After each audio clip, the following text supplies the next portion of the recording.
The gunshot cracked through the afternoon air like thunder. And in that frozen moment, Daniel Hayes made a choice that would shatter the boundaries between two worlds. A poor single father with calloused hands and worn shoes threw himself in front of a terrified pregnant woman as death pointed its barrel at her. The bullet meant for her tore through his shoulder instead, painting the sidewalk crimson as strangers screamed and scattered like leaves in a storm.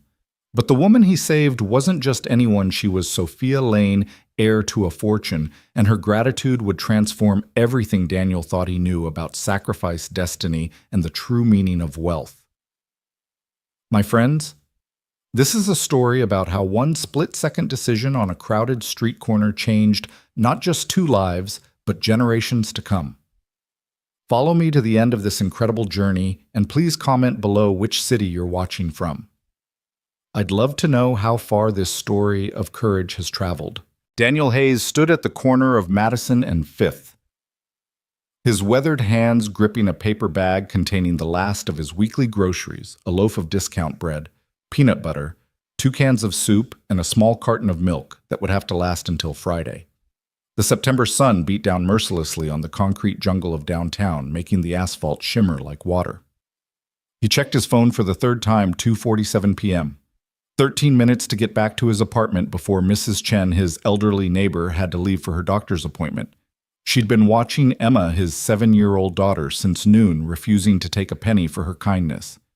"You just focus on finding work, Daniel," she'd said that morning, her wrinkled face creasing into a smile. Little Emma is no trouble at all. But Daniel knew better.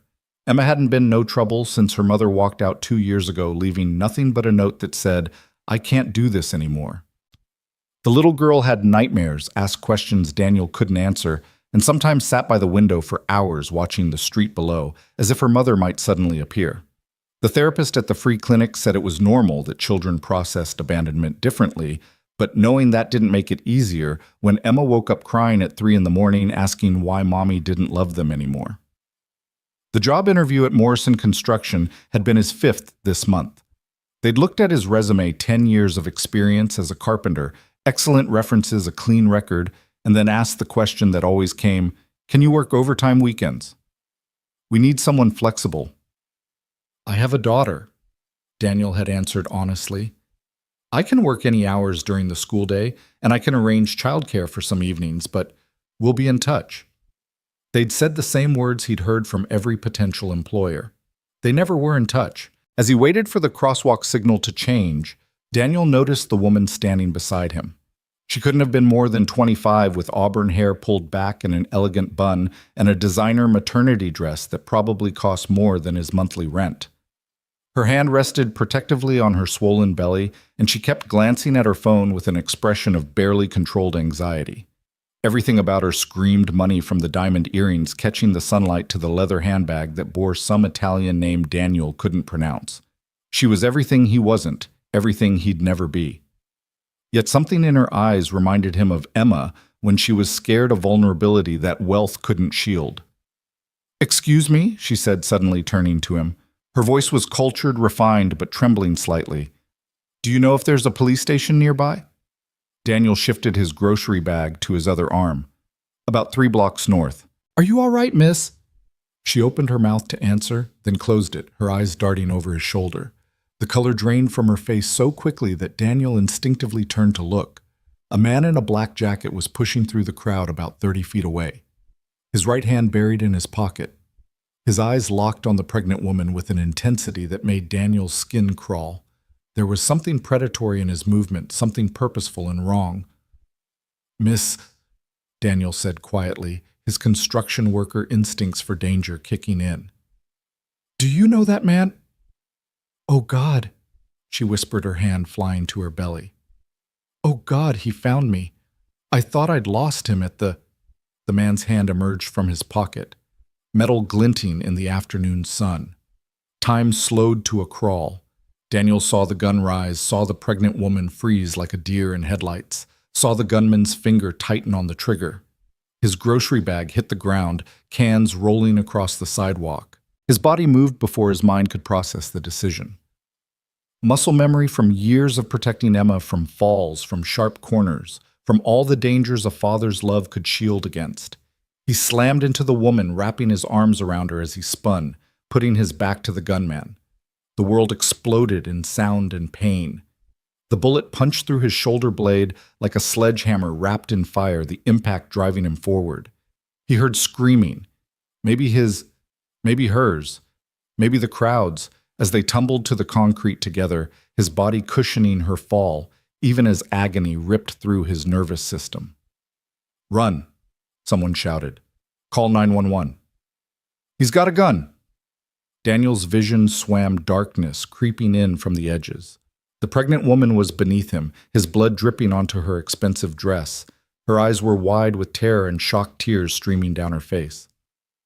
"I'm sorry," Daniel whispered, not knowing why he was apologizing. Maybe for bleeding on her. Maybe for not being faster.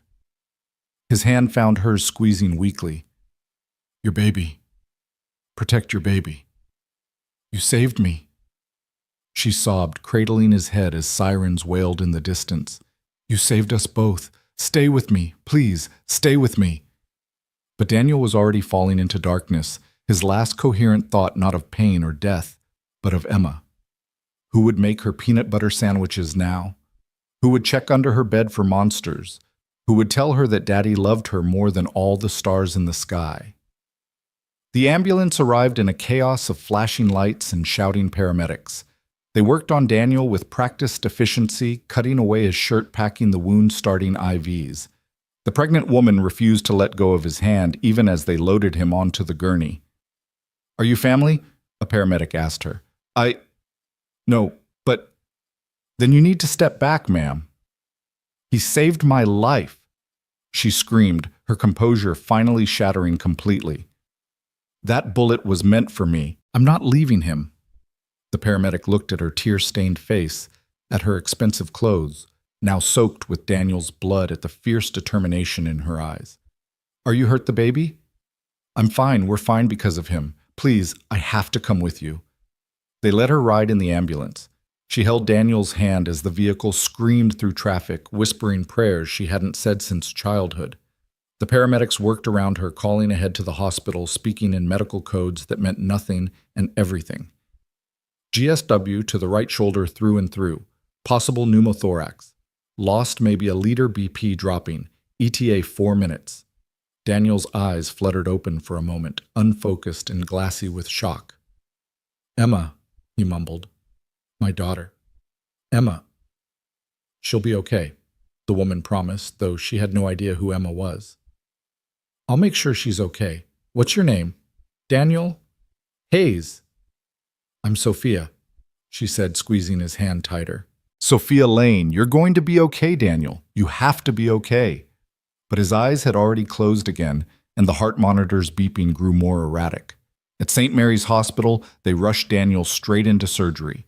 Sophia was left in the waiting room, her designer dress stiff with drying blood, her hands shaking as she filled out what little information she knew about the man who'd saved her life. The police arrived within minutes, notebooks ready, questions rapid fire. "Miss Lane, can you describe the shooter?" "White male, about 35, brown hair, black jacket. I've seen him before. He's been following me for 3 days." "Do you know why someone would want to hurt you?" Sophia's hand went to her belly. "Because of who my father is. Because of what I inherit. Because..." She broke down sobbing. "That man Daniel, he doesn't even know me. He had groceries, cheap groceries like he was counting every penny, and he threw himself in front of a bullet for a complete stranger." Detective Morrison, a woman with kind eyes and gray-streaked hair, sat beside her. "We've run Mr. Hayes' information. Single father, unemployed carpenter, lives in public housing on the east side. His daughter is 7. "Oh, God," Sophia whispered. "She's just a child. Where is she now?" "A neighbor has been contacted. Mrs. Chen, elderly woman, says she watches the girl often. She's asking about her father." Sophia stood abruptly, swaying slightly as a wave of dizziness hit her. "I need to see her. The little girl, Emma. I need to tell her..." "Miss Lane, you should rest. You've been through a trauma. The child's father is in surgery because of me." Sophia's voice cracked with emotion. "The least I can do is make sure she's not alone and terrified. Please, Detective Morrison. If it were your child, wouldn't you want someone to be there? The detective studied her for a long moment, taking in the blood-stained dress, the trembling hands, the fierce determination burning through the shock. I'll drive you myself, but first you need to be examined. You're pregnant and falls can be dangerous. The examination was quick. Baby's heartbeat strong, no signs of distress, some bruising where Daniel had grabbed her to shield her, but nothing serious. The doctor, an older man with gentle hands, shook his head in amazement. Mr. Hayes positioned himself perfectly to protect you. The way you fell, the way he cushioned you, it's like he knew exactly how to keep you and the baby safe. You're very lucky. He's the one with a bullet hole in his shoulder, Sophia said bitterly. How is that lucky? Because you're both alive, the doctor replied simply. In my 20 years of emergency medicine, I've seen too many situations where everyone loses. This time there's hope. Detective Morrison drove her to Daniel's apartment building, a rundown complex that made Sophia's stomach clench with guilt. The hallways smelled of old cooking and despair, the walls were tagged with graffiti, and half the lights were burned out. This was where the man who'd saved her life lived. This was the world he navigated every day with his daughter. Mrs. Chen answered the door on the second knock, a tiny Chinese woman with steel gray hair and eyes that had seen everything. Behind her, a little girl with Daniel's dark hair and serious eyes peered out anxiously. You're the woman from the news, Mrs. Chen said, not a question but a statement. They're already showing it on TV. Is Daniel? He's in surgery, Sophia said, her eyes locked on Emma. The little girl was clutching a worn teddy bear, her face pale with fear. He's strong. The doctors are doing everything they can. Are you the lady my daddy saved? Emma asked in a small voice. Sophia knelt down, her expensive dress pooling on the stained hallway carpet. Yes, sweetheart, I am. Your daddy is the bravest man I've ever met. He's always brave, Emma said solemnly. He checks under my bed for monsters every night, even when he's really tired. Is he going to come home? The question shattered Sophia's composure. She pulled the little girl into a hug, feeling the child's thin shoulders shake with suppressed sobs. We're going to do everything we can to bring him home, Emma. Everything. And until he's better, I'm going to make sure you're okay. Is that all right? Emma pulled back slightly, studying Sophia's face with eyes too old for 7. Daddy says we shouldn't take charity. We make our own way. This isn't charity, Sophia said firmly. Your daddy gave me and my baby the most precious gift anyone could give our lives. I'm just trying to say thank you.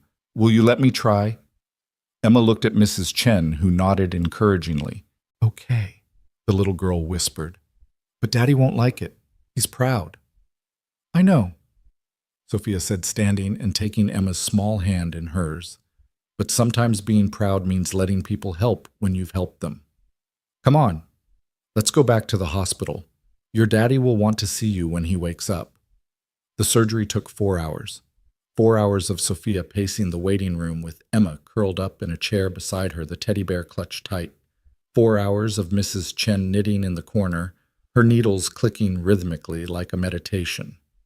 4 hours of news vans gathering outside of reporters trying to get statements of Sophia's phone ringing incessantly with calls from her father's security team, his lawyers, his personal assistant. She ignored them all. Her world had narrowed to this waiting room, this child, this moment.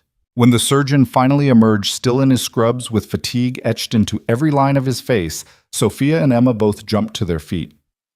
Mr. Hayes made it through surgery, he said immediately, and Sophia felt her knees nearly buckle with relief. The bullet did significant damage, fractured his scapula, nicked his subclavian artery, collapsed his right lung. We've repaired what we could, but recovery will be long and difficult. He'll need physical therapy, possibly multiple surgeries. He's lucky to be alive. Can I see him? Emma asked in a tiny voice. The surgeon's expression softened. He's still unconscious, sweetheart, but yes, sometimes hearing familiar voices helps. Just for a few minutes, though. They were led to the ICU, where Daniel lay surrounded by machines that beeped and hummed. He looked smaller, somehow, diminished, his face pale against the white pillows. Emma climbed carefully onto the chair beside his bed, her little hand finding his larger one. Hi, Daddy, she whispered. The pretty lady says you were brave. But I already knew that. You're always brave. Mrs. Chen is here too. She made you cookies for when you wake up, the ones with chocolate chips that you pretend you don't like but always eat anyway. Sophia stood at the foot of the bed, tears streaming down her face. This man, this stranger, had given up everything for her. His health, possibly his ability to work, maybe even his life, all for a woman he'd never met. "Mr. Hayes," she said quietly. "Daniel, I don't know if you can hear me, but I need you to know something. What you did today, I'll never be able to repay it. But I'm going to try. Your daughter needs you, and I'm going to make sure you both have everything you need to get through this. I promise you that." Daniel's fingers twitched slightly in Emma's grip, though his eyes remained closed. "He squeezed my hand," Emma exclaimed. "Daddy, can you hear me?"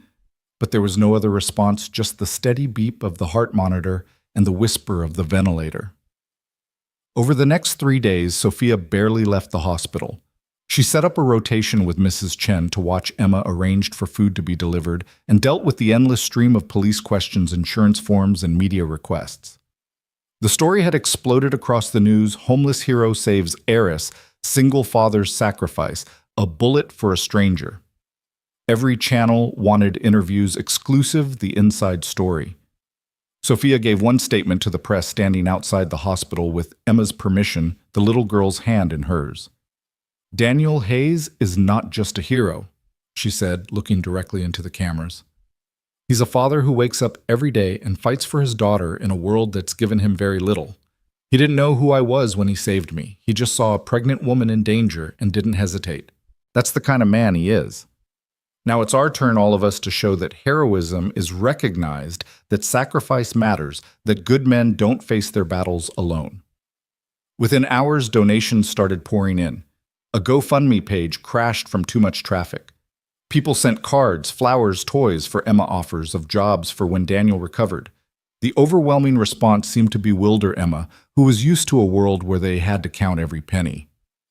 "Why are all these people being nice to us?" she asked Sophia one evening as they sat in the hospital cafeteria, Emma picking at a sandwich. "Because your daddy reminded them that there are still good people in the world," Sophia replied. "Sometimes we forget that. We get caught up in our own problems, our own fears, and we forget that we're all connected. Your daddy's courage reminded everyone of what really matters." "What really matters?" Emma asked, her serious eyes fixed on Sophia's face. Sophia's hand went to her belly where her own child was growing. "Protecting each other, taking care of each other. Love, really, even for strangers." Emma considered this for a moment. "Daddy says love isn't just a feeling, it's what you do. Your daddy is a wise man. Is that why you keep coming here, because of love?" The question caught Sophia off guard. She'd been asking herself the same thing. Was it guilt that kept her here? Obligation? Or was it something deeper, a recognition that this man and his daughter had shown her something precious about humanity that all her wealth and privilege had never taught her? "I think," she said slowly, "that when someone saves your life, you become connected to them. Your daddy gave me and my baby a future. The least I can do is make sure he and you have one too." Emma nodded, seemingly satisfied with this answer. "My mommy left because she said love wasn't enough. But Daddy stayed. He always stays. And he'll keep staying," Sophia promised, though she could see the doubt in Emma's eyes. The child had already learned that people leave, that promises break, that love sometimes isn't enough. On the 4th day, Daniel woke up. Sophia was alone with him. Emma at school with assurances that she'd be called immediately if there was any change. She was reading emails on her phone, coordinating with her father's foundation about setting up a trust for Emma's education, when she heard a soft groan. Daniel's eyes were open, confused, and unfocused, but definitely open. "Don't try to move," she said quickly, pressing the call button for the nurse. "You're in the hospital. You're safe." His eyes found hers, and she saw the moment recognition dawned. His lips moved, but no sound came out. She grabbed the cup of ice chips the nurses had left, spooning a few into his mouth. "Emma," he whispered, his voice like sandpaper. "She's perfect. She's at school, Mrs. Chen has been helping, and I've been making sure she's okay." Daniel's eyes studied her, taking in the designer clothes, the expensive jewelry, the whole package that screamed money. You're the woman, the woman you saved. Yes, I'm Sophia Lane. Lane. His eyes widened slightly. Lane Industries. Harrison Lane's daughter. That's not important right now. We can't accept. He tried to sit up, gasping as pain shot through his shoulder. Stop, Sophia said firmly, gently pressing him back. Please, just stop. You saved my life, my baby's life. Do you understand what that means? My father is Harrison Lane, yes, which means someone wanted me dead for money, for revenge, for who knows what reason. And you, a complete stranger, took a bullet for me. So please don't talk to me about what you can or can't accept. Daniel was quiet for a long moment, his eyes never leaving her face. Is he the shooter? In custody. He was hired, we think, by someone who stands to gain from my death. The investigation is ongoing, but you're safe. Emma's safe. Their security now discreet, but there. I can't afford security.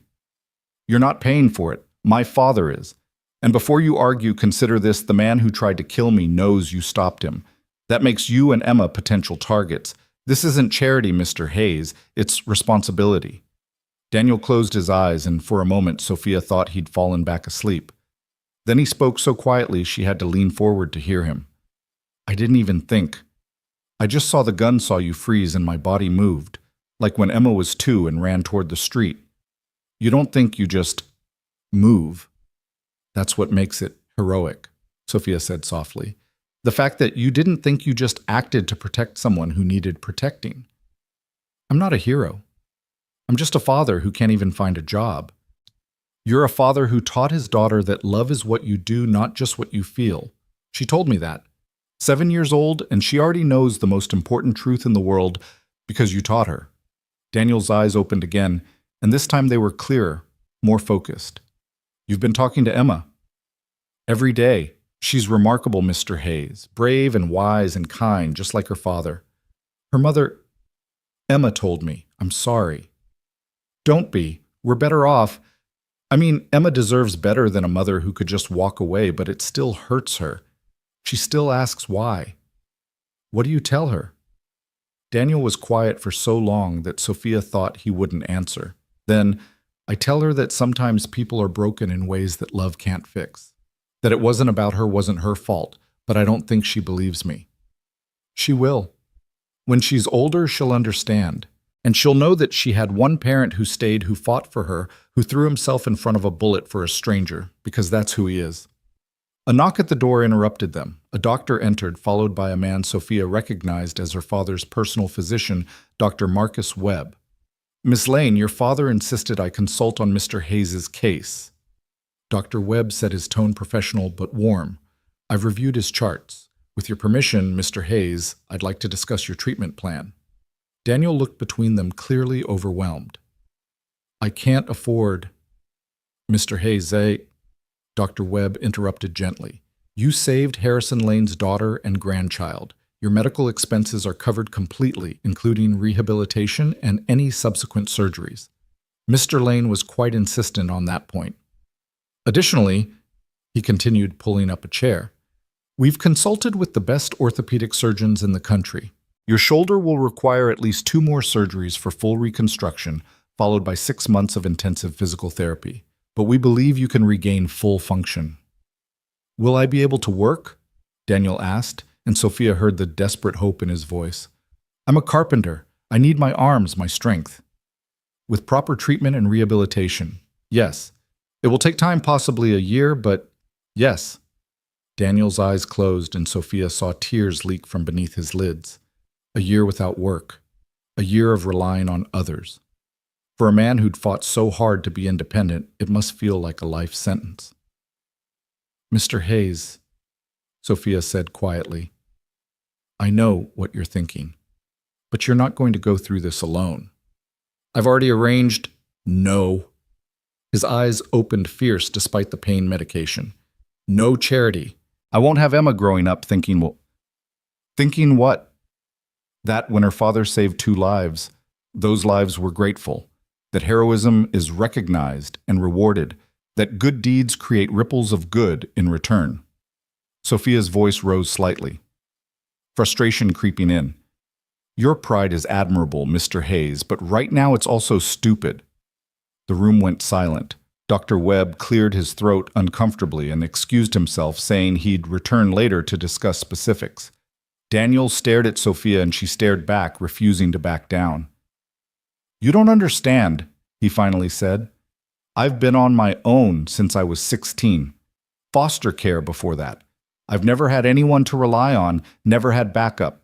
Everything Emma has, everything she is, I built with these hands.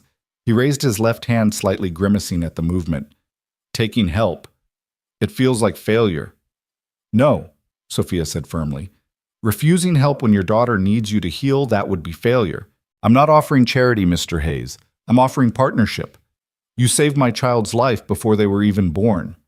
Let me help save your daughter's future. Partnership. I run my father's charitable foundation. We fund educational programs, job training, community development.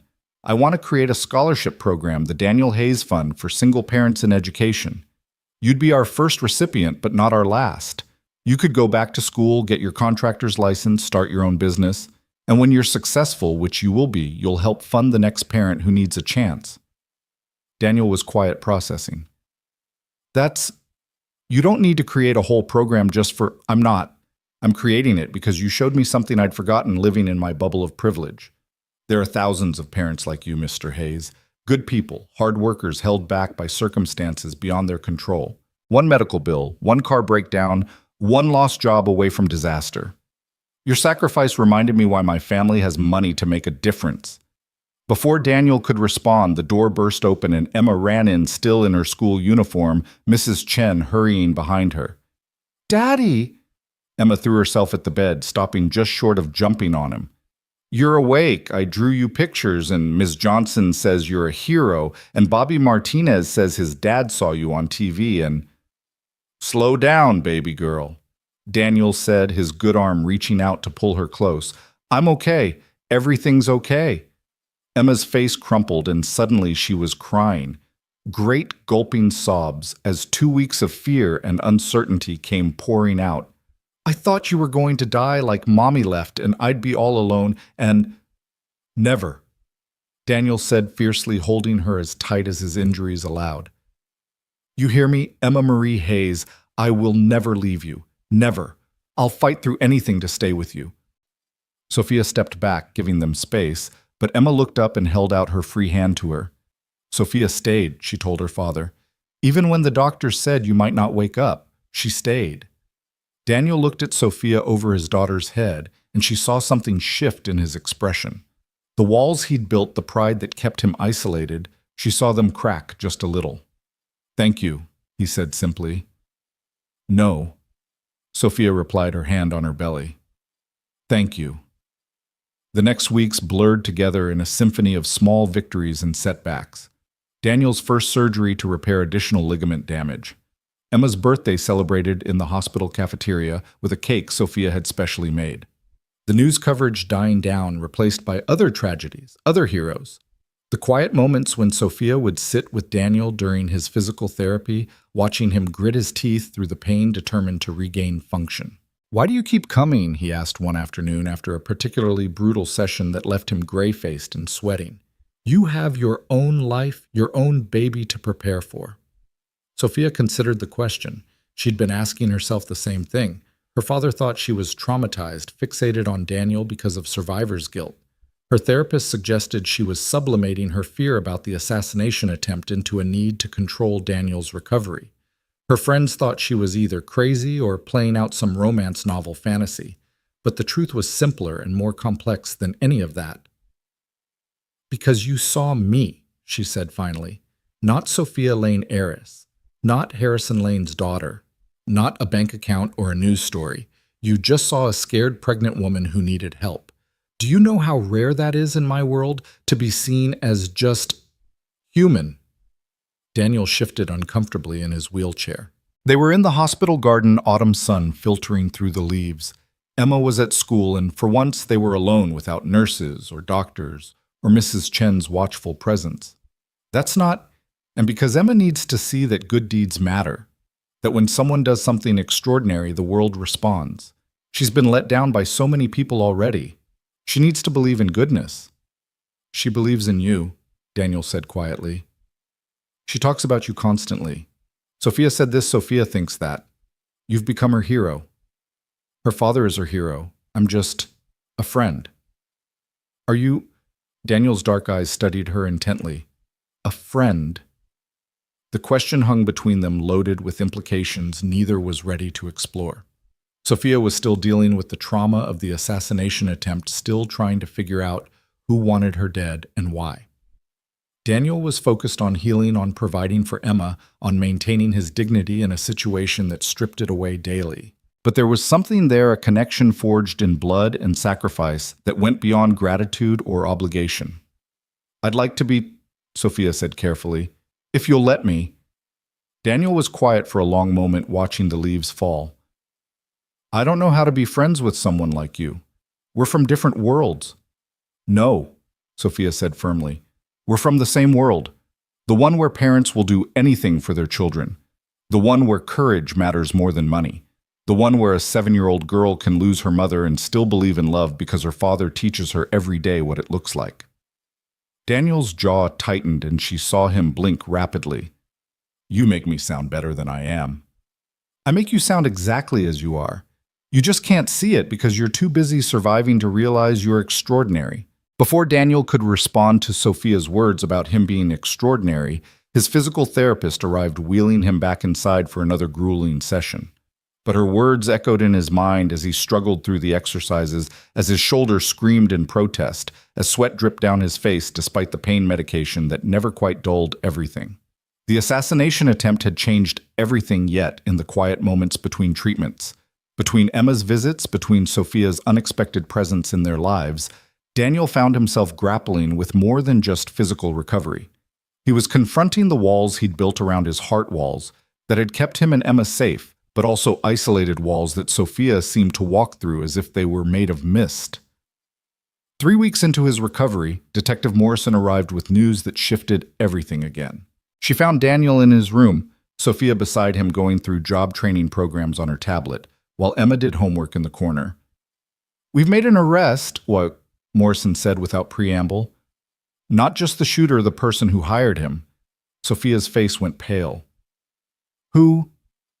Your stepbrother, Ms. Lane, Marcus Webb. The tablet slipped from Sophia's nerveless fingers, clattering on the floor. Marcus, but he's family. My father remarried when I was 12, Marcus was 15. We grew up together. He's also deeply in debt, Morrison continued grimly. Gambling debts to some very dangerous people.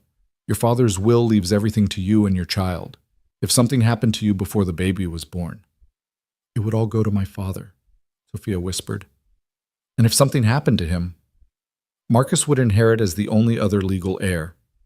Morrison's expression was sympathetic but firm. He's confessed Ms. Lane. The gambling debts were over $3 million. The people he owed were threatening his life. He saw your pregnancy as his timeline act before the baby was born, make it look like a random street crime. Daniel watched Sophia crumble, her composed exterior shattering like glass. She'd held it together through the shooting, through his surgery, through weeks of hospital vigils, but this betrayal by family broke something inside her. He came to my baby shower, she said numbly. He brought a silver rattle, said he couldn't wait to be an uncle. He knew he was going to try to kill us, and he brought a gift for the baby he planned to murder. Emma looked up from her homework, her young face concerned. She quietly got up and walked over to Sophia, climbing onto the bed beside her and taking her hand. The simple gesture from a child who knew too well what betrayal felt like made Sophia break down completely. Daniel reached out with his good arm, pulling both Sophia and Emma closer. It's not your fault, he said firmly. People make choices. Marcus made his. You didn't cause this. How did you know, Sophia asked through her tears, when someone was going to hurt you? How did you see it coming? I didn't, Daniel admitted. Sarah, Emma's mother. I never saw it coming. Came home from work one day and she was just gone. No warning, no signs I recognized. Sometimes the people we trust most are the ones who hurt us deepest. Mommy was sick in her heart, Emma said solemnly. That's what Daddy says. Not sick like a cold, but sick in the way she felt things. It made her leave. That's very wise, Emma, Detective Morrison said gently. She turned back to Sophia. We'll need you to come to the station tomorrow for a formal statement. Your father is already there with his lawyers. My father? Sophia straightened slightly. Does he know about Marcus? He's the one who found the financial records that led us to him. Your father's suspected family was involved and hired private investigators. I'm sorry, Ms. Lane. I know this is difficult. After Morrison left the room, fell into heavy silence. Daniel could feel Sophia trembling beside him, could see Emma watching them both with those two knowing eyes. You need to go home, he said gently to Sophia. Talk to your father. Deal with this. I can't, Sophia whispered. That house, knowing Marcus was there planning, I can't go back there. Then stay, Emma said simply. Daddy and I don't have much room, but when we get out of here, you can stay with us. Right, Daddy? Daniel's heart clenched at his daughter's innocent offer. Their apartment was barely big enough for the two of them in a building Sophia wouldn't normally even drive through. But Emma was right. Sometimes home wasn't about space or luxury. It was about feeling safe de descosas. Emma, Ms. Lane has her own home. No, Sophia interrupted. Emma's right. Home is where people don't try to kill you for money, where little girls do their homework while their fathers fight through pain, where neighbors like Mrs. Chen bring cookies and gossip and never ask for anything in return. She looked at Daniel, her eyes still wet with tears but fierce with determination. If the offer stands, I'd like to stay close.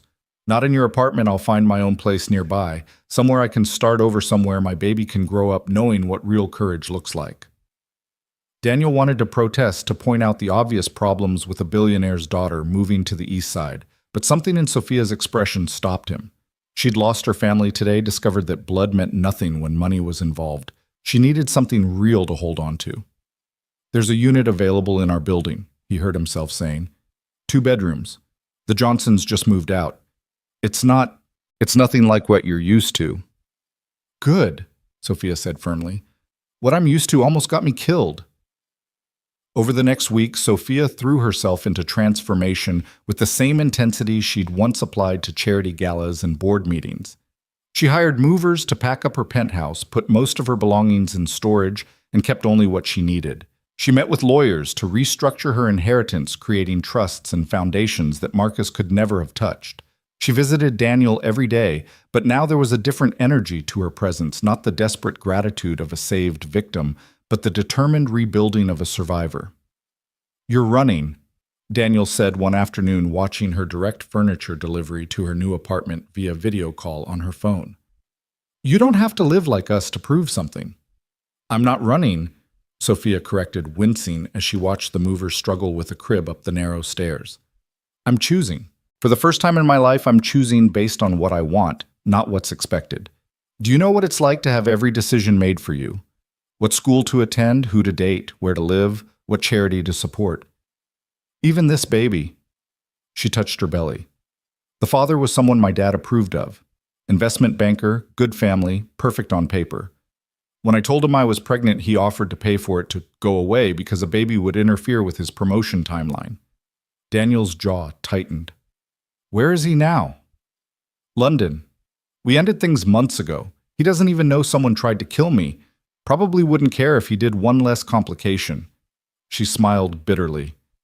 Marcus wasn't the only one who saw me as a bank account. He was just the only one willing to kill for it.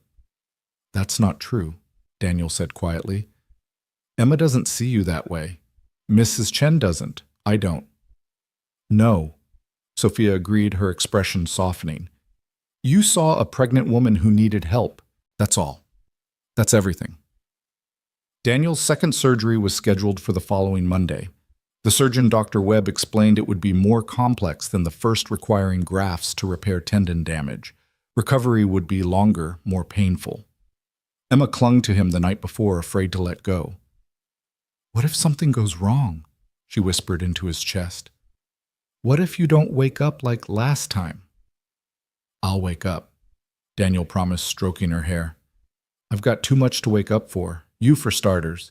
Mrs. Chen's cookies, seeing you graduate from second grade next month. And Sophia? Emma asked innocently. Will you wake up for her too? Daniel's hand stilled. Emma. She likes you, Daddy. Not like the nurses who think you're handsome. She likes you like you're important. We're friends, baby girl. She's grateful because... No, Emma interrupted with the startling clarity children sometimes possessed. She looks at you the way you used to look at Mommy before Mommy got sick in her heart, like you're worth looking at. Daniel didn't know how to respond to that. The truth was he'd been trying not to notice the way Sophia's presence had become essential to his days, the way her smile made the pain more bearable, the way she challenged him and comforted him in equal measure. She was carrying another man's child, dealing with family betrayal, living in a world so far removed from his own that they might as well be from different planets. Whatever Emma thought she saw was impossible. But that night, as he lay in his hospital bed, unable to sleep before surgery, Sophia appeared in his doorway. She was wearing jeans and a sweater instead of her usual designer clothes, her hair pulled back in a simple ponytail, her face free of makeup. She looked younger, vulnerable, real. Can't sleep either, she asked softly. Pre-surgery jitters, he admitted. The baby's doing gymnastics. She moved into the room, settling into the chair beside his bed. Plus, I needed to tell you something, in case nothing's going to go wrong tomorrow. I know, but still. She took a breath. My father came to see me today. He offered to buy me a house anywhere I wanted, higher security, make sure I never had to worry about anything again. He meant well. He always means well. But all I could think was that I'd rather be in that tiny apartment next to yours, where Emma does homework at your kitchen table and Mrs. Chen complains about the stairs, than in any mansion he could buy. Sophia, I'm not finished. She leaned forward, her eyes intense in the dim light. You asked why I keep coming here. The truth is, I've been trying to figure that out myself. It started as guilt, then gratitude, then friendship. But somewhere along the way, it became something else. You and Emma, you've shown me what courage really looks like. Not grand gestures or dramatic sacrifices, but getting up every day and choosing to keep going, to keep loving, even when the world gives you every reason to stop. Daniel's heart was racing, the monitors betraying his agitation. You're emotional. The pregnancy, the trauma, Marcus. Don't, Sophia said sharply. Don't dismiss what I'm feeling. I've had people manage my emotions my whole life. I know what I feel, Daniel. I'm falling in love with you, with your strength, your pride, your frustrating stubbornness, with the way you read Emma the same story 3 times when she can't sleep, with the way you fight through pain without complaining, with the man who saw a stranger in danger and didn't hesitate. The room fell silent except for the steady beep of machines. Daniel stared at her, this woman who'd upended his carefully controlled life, who'd brought chaos and possibility in equal measure. I'm nobody, he said finally. A broke single father who can't even work. I'm the woman whose life you saved, the woman who watches you with your daughter and sees what kind of man you really are. The woman who's choosing to raise her child in a tiny apartment in a rough neighborhood because that's where real love lives. She stood leaning over to kiss his forehead gently. You don't have to say anything, just survive tomorrow. Wake up. That's all I need.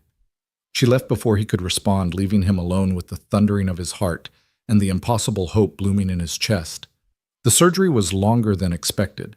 Complications arose, scar tissue from the bullet wound, unexpected nerve involvement.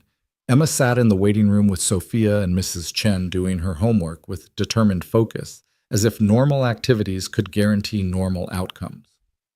He's strong, Mrs. Chen said for the 10th time, her knitting needles clicking rhythmically. Strongest man I know. I know, Sophia replied, her hand on her belly where her baby kicked restlessly. But strong people break too. Not Daniel, Emma said firmly, not looking up from her math worksheet. Daddy bends, but he doesn't break. He told me that. Like the buildings he used to build, they sway in earthquakes, but they don't fall down.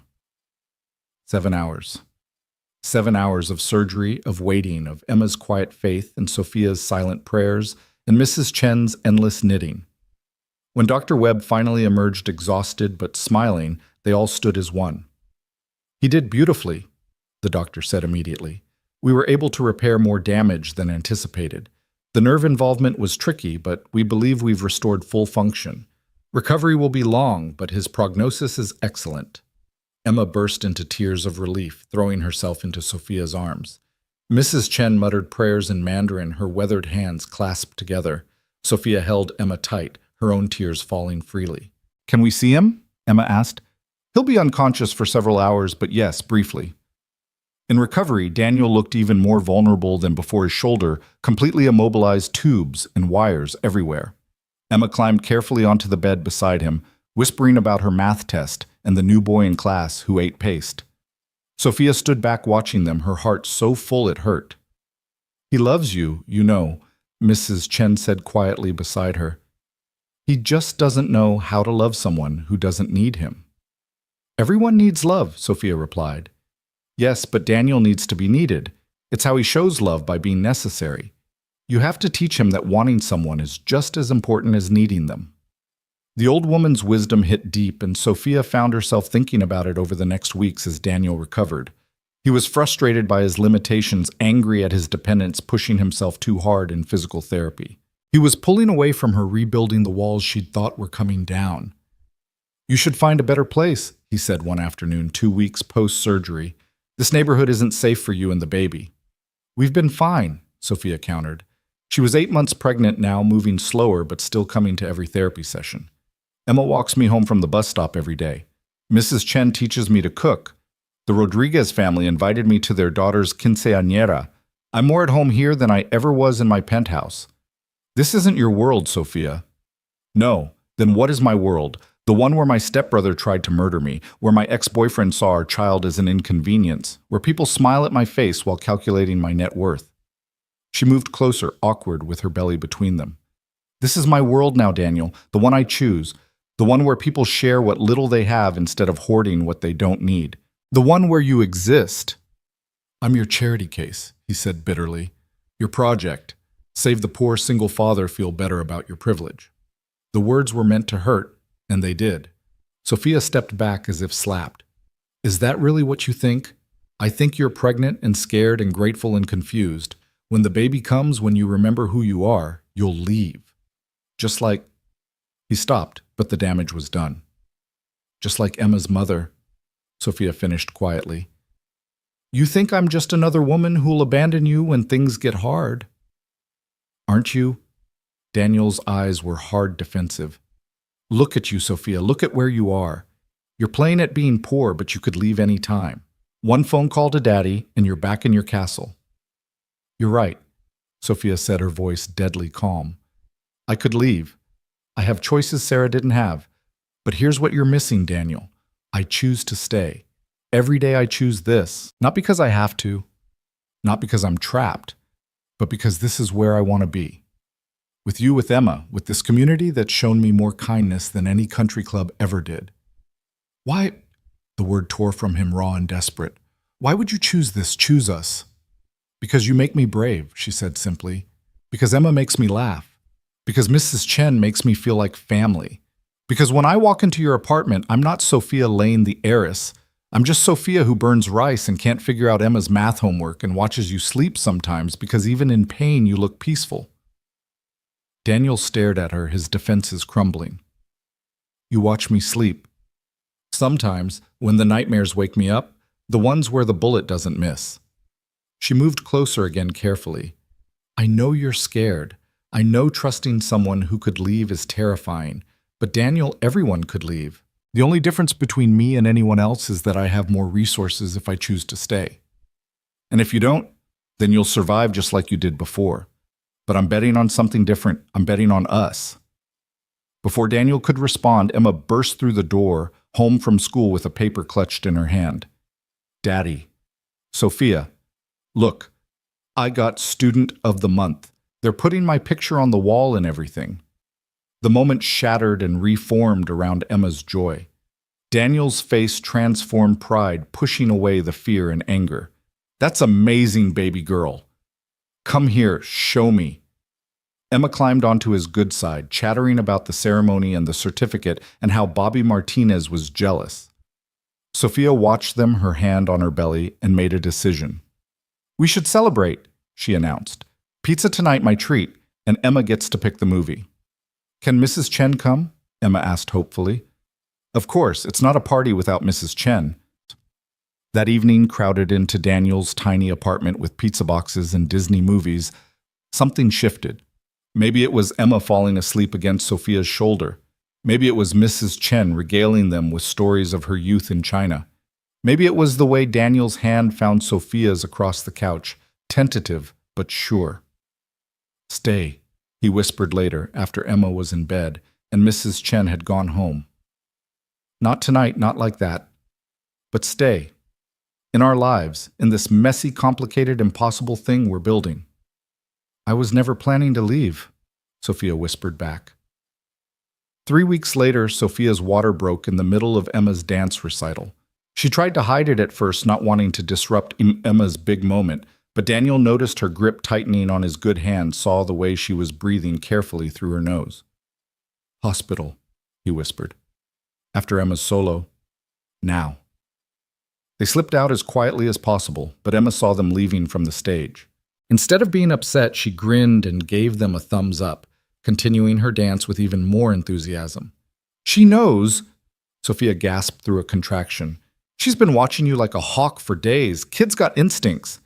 Daniel was already calling Mrs. Chen, arranging for her to pick up Emma after the recital. The labor was quick, almost too quick. They barely made it to the hospital before Sophia was fully dilated, crushing Daniel's hand through contractions that came fast and hard. I'm scared, she admitted between pains. What if I'm like my stepmother? What if I can't love this baby because of how it was conceived? What if— Stop, Daniel said firmly, wiping sweat from her forehead with his free hand. You already love this baby. I've watched you talk to them, sing to them, protect them. You're going to be an amazing mother. How do you know? Because you chose to be, just like you chose us. Just like you choose every day to be more than what was expected of you. The baby came with the dawn screaming and perfect, a daughter with Sophia's nose and her father's dark hair. Sophia cried as they placed the baby on her chest, overwhelmed by the fierce love that flooded through her. She's perfect, Daniel whispered, his own eyes wet. What's her name? Sophia looked up at him. This man who'd saved them both, who'd shown her what real strength looked like. Grace, she said. Grace Sarah Hayes. Daniel froze. Sophia, you can't. I can, and I did. She wouldn't exist without you. Neither of us would. If you're okay with it, I'd like her to have your name. I'd like her to grow up knowing that families are made by choice, not just blood. The father signed away his rights months ago. Didn't want the complications. She shifted the baby slightly, looking into her tiny face. But she has a father figure if he'll have us. Someone who'll teach her about courage and sacrifice and love that shows up every day. Daniel was quiet for so long that Sophia worried she'd overstepped. Then he reached out with his good hand, his finger gently touching Grace's tiny fist. The baby grabbed on immediately, holding tight. Emma's going to be insufferable, he said roughly. She's been asking for a sister for years. Is that a yes? That's a, we need to talk about a lot of things. That's a, this is complicated and messy and probably impossible. That's a, my shoulder's still wrecked and I can't work and I have nothing to offer you. That's not a no, Sophia said, smiling through her exhaustion. No, Daniel agreed, leaning down to kiss Grace's head, then hesitantly Sophia's forehead. It's definitely not a no. Emma arrived an hour later, still in her recital costume, practically vibrating with excitement.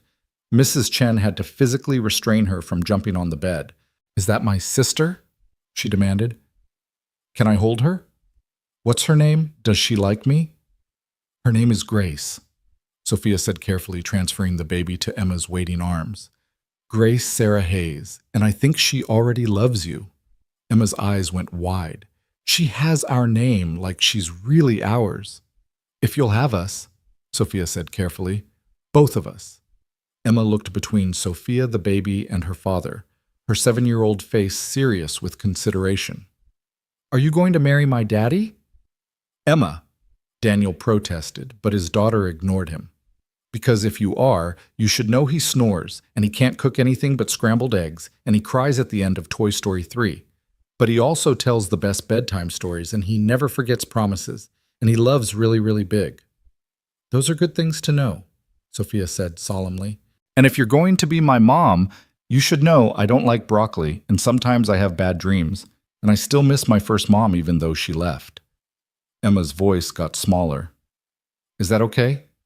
Sophia reached out, pulling Emma and Grace close, feeling Daniel's hand on her shoulder. That's more than okay, sweetheart. That's perfect. The first night home with Grace was a revelation in chaos. Sophia's tiny apartment, which had seemed perfectly adequate when she'd moved in, suddenly felt impossibly small with a crying newborn, an excited 7-year-old who didn't want to go to bed, and Daniel trying to help with one functional arm while still recovering from his surgeries. She won't stop crying, Sophia said desperately, at 2 a.m, walking Grace back and forth across the small living room. I've fed her, changed her, burped her. What am I doing wrong? Daniel watched from the couch where he'd been relegated after trying to take Grace with his bad arm. You're not doing anything wrong. Sometimes babies just cry. Emma screamed for 3 months straight. I did not, Emma protested from her makeshift bed on the floor. She'd refused to go back to their apartment, insisting she needed to be near her sister. You did, baby girl. Your mom and I took shifts walking you around the parking lot at 3 a.m. because it was the only thing that calmed you down. The mention of Sarah hung in the air for a moment, but it didn't feel as heavy as it once had. Emma had been processing her mother's absence differently since Grace arrived, as if having Sophia and the baby somehow made the old wound less raw. Let me try something, Mrs. Chen said, appearing in the doorway with her spare key. None of them were surprised to see her. She'd been checking on them every few hours since they'd come home from the hospital. She took Grace from Sophia's exhausted arms and began humming something low and rhythmic, swaying in a way that seemed to defy her elderly frame. Within minutes, Grace quieted, her tiny fists uncurling as she settled into sleep. How did you do that? Sophia whispered in awe. Raised 4 babies in a 1-room apartment in Beijing, Mrs. Chen replied, carefully transferring Grace to her bassinet. You learn tricks. Also, she was picking up on your anxiety. Babies are like little emotional sponges. I don't know what I'm doing, Sophia admitted, collapsing next to Daniel on the couch. I read all the books, took the classes, but none of them prepared me for this. What if I'm terrible at this? What if Grace grows up knowing I was lost from day one? Every parent feels that way, Daniel said, carefully putting his good arm around her. Sarah was terrified when Emma was born. She'd had this perfect vision of motherhood, and then reality hit. Screaming babies, no sleep hormones everywhere. It's not about being perfect, it's about showing up. Is that why she left? Emma asked quietly from her pile of blankets. Because it was too hard. Daniel and Sophia exchanged glances. Emma rarely asked about her mother anymore, but when she did, the questions were always loaded with more than childish curiosity. I think, Daniel said carefully, your mom left because she was fighting battles inside herself that made everything else feel impossible.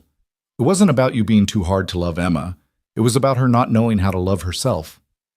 Do you think she ever thinks about me? I'm sure she does, Sophia said, moving to sit beside Emma on the floor. How could she not? You're amazing.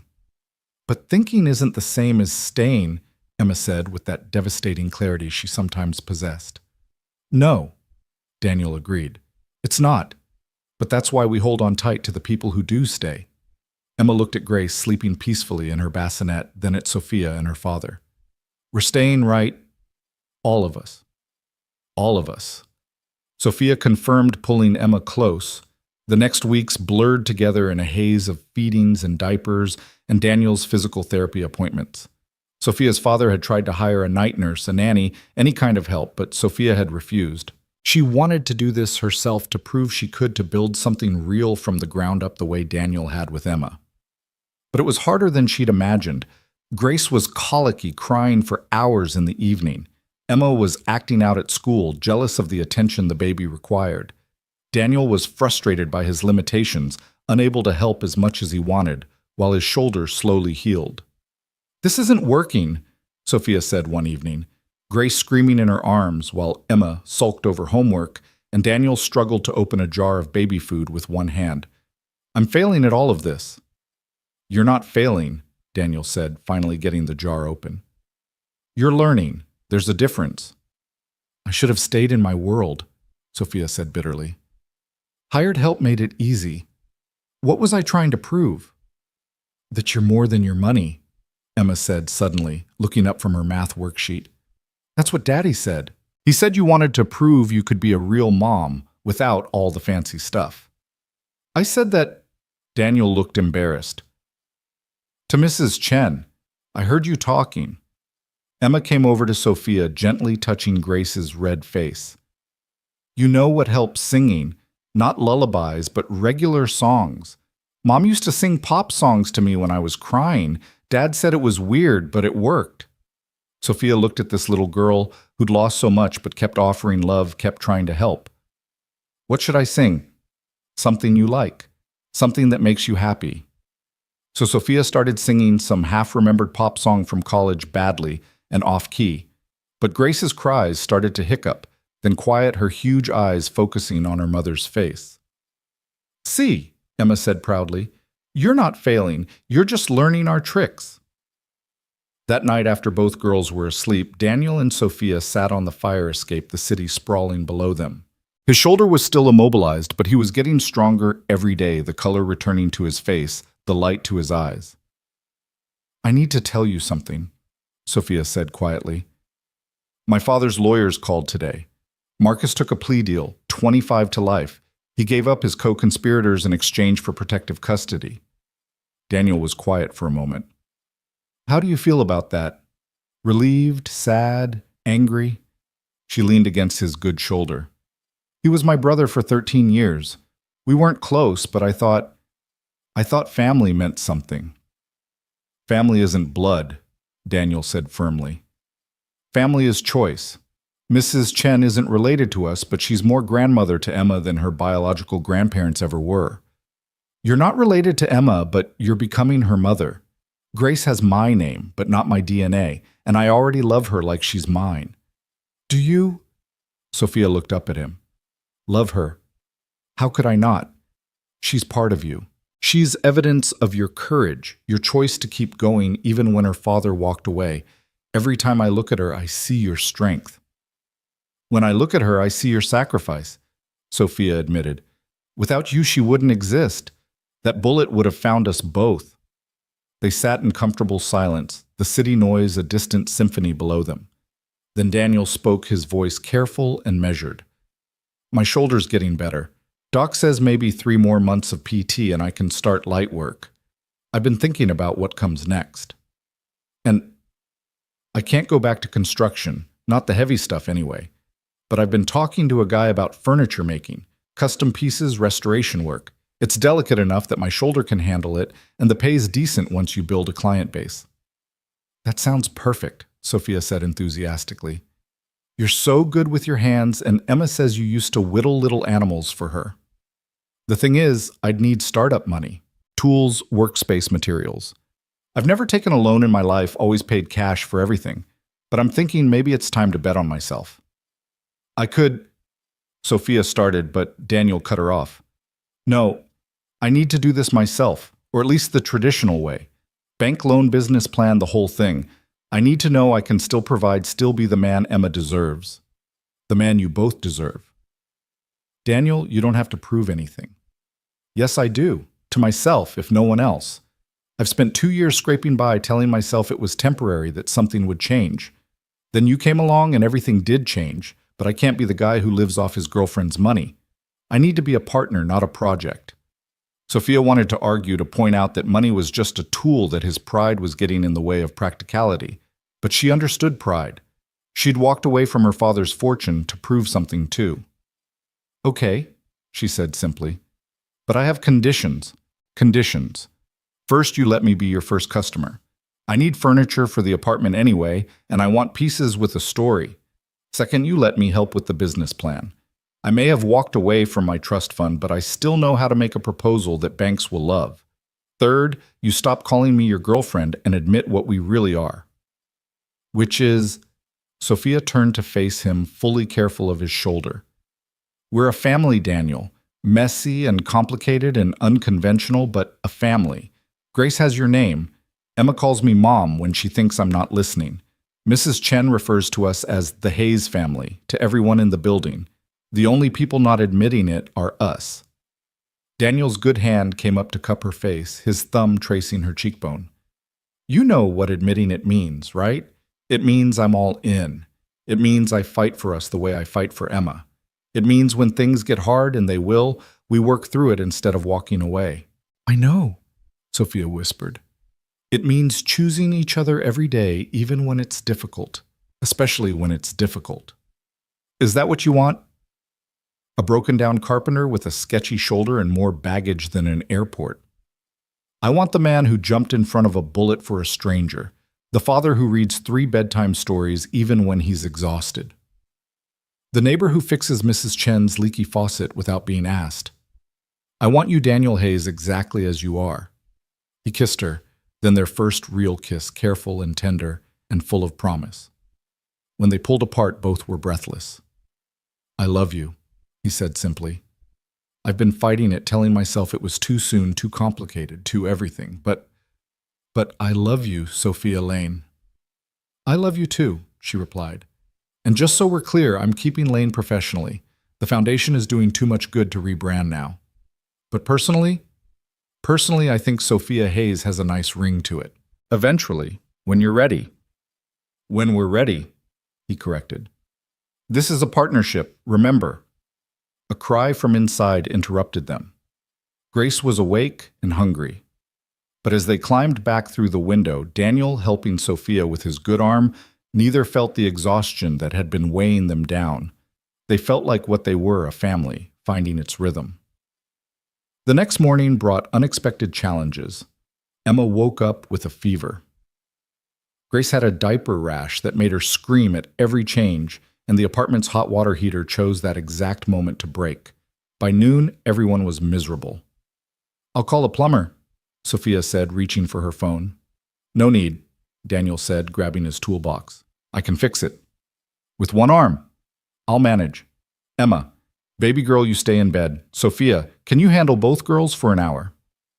Of course, Sophia said with more confidence than she felt. But as Daniel disappeared to wrestle with the water heater, Grace started crying again, and Emma called weakly from the bedroom that she felt sick. Sophia found herself frozen, overwhelmed by the competing needs. Mrs. Chen appeared like a guardian angel, taking Grace without a word and pointing Sophia toward Emma. One crisis at a time, she said wisely. That's the secret. Sophia found Emma curled up in bed, flushed and miserable. She felt the little girl's forehead, definitely a fever. My tummy hurts, Emma whimpered. I know, sweetheart. Let's get you some medicine and crackers, okay? Mom used to make special tea when I was sick, Emma said, then caught herself. I mean, my first mom. That's okay, Sophia said gently. She's still your mom. She always will be. Do you remember what kind of tea? Chamomile with honey and lemon. She said it was magic tea that made everything better. Sophia made the tea following Emma's careful instructions. As the little girl sipped it slowly, she started to relax. Sophia, can I ask you something? Anything. Are you going to be my real mom, like, officially? Sophia chose her words carefully. I'd like to be if that's what you want, but it doesn't make your first mom less real or less important. I know. Daddy explained that I can have 2 moms, one who gave me life and one who gives me days. Emma paused. That's what Mrs. Chen says you do. You give us days, good days. You give me good days too, Sophia said, smoothing Emma's hair back. Before you and your dad, my days were just empty, full of stuff but empty of meaning.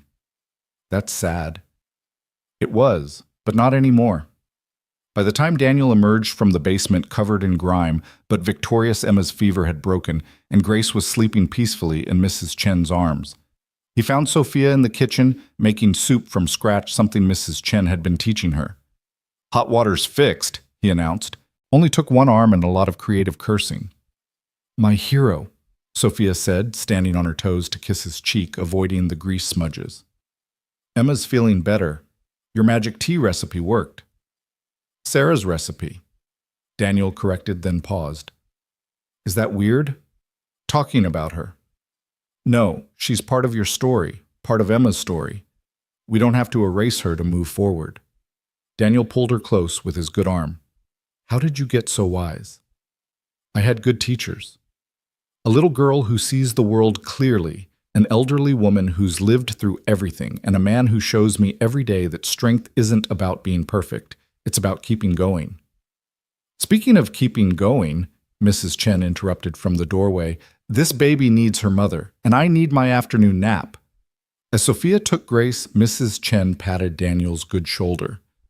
You chose well, both of you. Not many would fight this hard to build something real.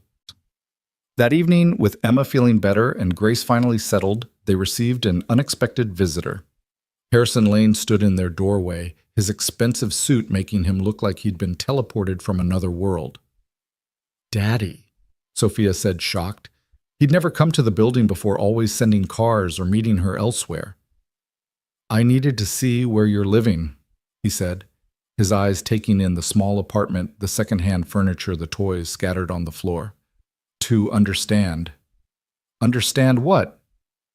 Why my daughter, who could have anything, chooses this. Daniel stepped forward protective despite his injury. Mr. Lane, you must be Daniel. Harrison extended his hand. The man who saved my daughter's life. They shook hands. Daniel wary Harrison assessing. I came to say thank you, Harrison continued, and to apologize. I've been trying to force Sophia back into her old life, not understanding that she's building something new.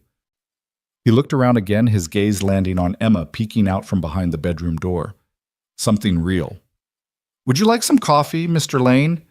Daniel offered, surprising everyone, including himself. I'd like that very much.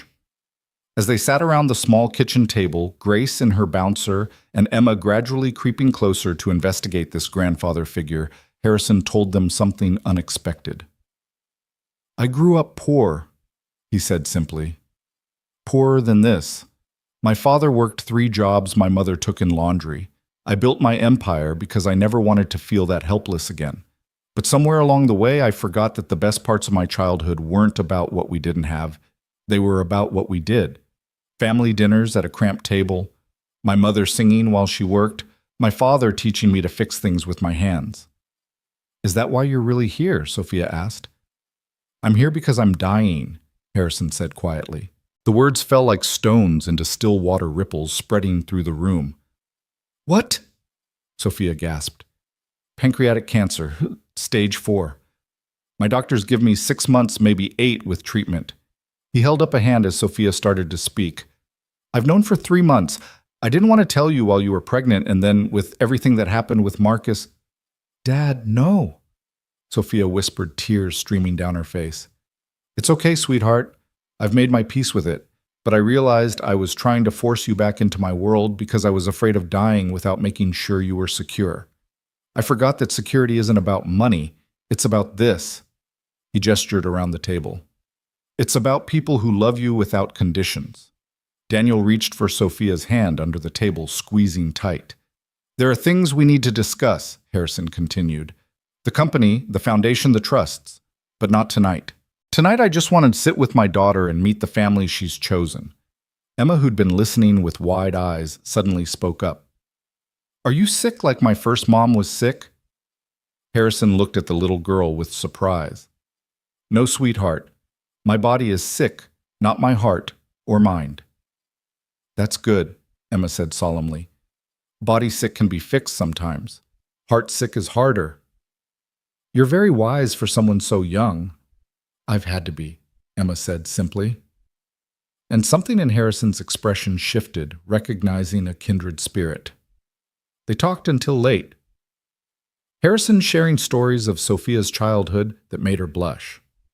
Daniel talking about his furniture plans with Harrison, offering business advice, Emma showing off her drawings while Grace slept peacefully through it all. As Harrison prepared to leave, he pulled Daniel aside. Take care of them, he said quietly. I know you will, but I needed to say it. The money will always be there, I've made sure of that, but what you're giving them is worth more. What's that? A chance to be normal, to be loved for who they are, not what they have. That's a gift I could never give my daughter. After he left, Sophia broke down completely sobbing in Daniel's arms while Emma hugged her legs, and even Grace seemed to sense the sadness, fussing quietly. 6 months, Sophia gasped. Maybe 8. It's not enough time. It never is, Daniel said, holding her tight. But we'll make them count, every day, every moment. How do you do it? She asked. How do you keep going when you know loss is coming? You focus on what you have, not what you're losing. You make memories. You say the important things. You love harder than the pain. Over the next weeks, Harrison became a regular presence in their lives. He'd show up for Sunday dinners, bringing desserts from expensive bakeries that Emma devoured. He taught Daniel about investment and business planning. He held Grace for hours, whispering stories about her mother as a baby. He and Mrs. Chen developed an unexpected friendship, bonding over their shared experiences of building something from nothing. He's not what I expected, Daniel admitted to Sophia one evening as they watched Harrison teach Emma chess on a board he'd carved himself as a boy. He never was, Sophia replied. The media sees Harrison Lane billionaire, but I remember him teaching me to ride a bike, staying up all night when I had chickenpox, crying at my college graduation. The money complicated everything, but underneath he was always just Dad. Do you regret walking away from it? No, because I didn't really walk away. I just chose what parts to keep. The foundation does good work. That's his legacy I want to continue.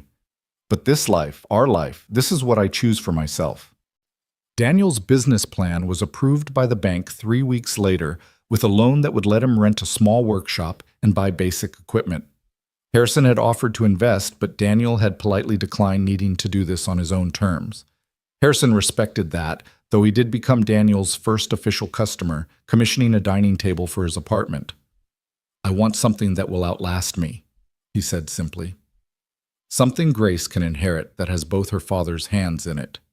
Daniel threw himself into the work, his shoulder finally healed enough for light labor.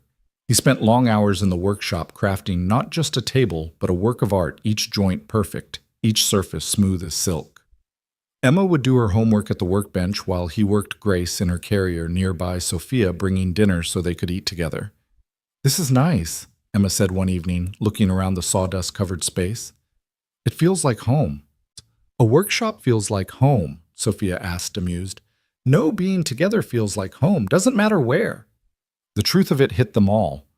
Home wasn't a place, it was this constellation of people who'd chosen each other despite the odds.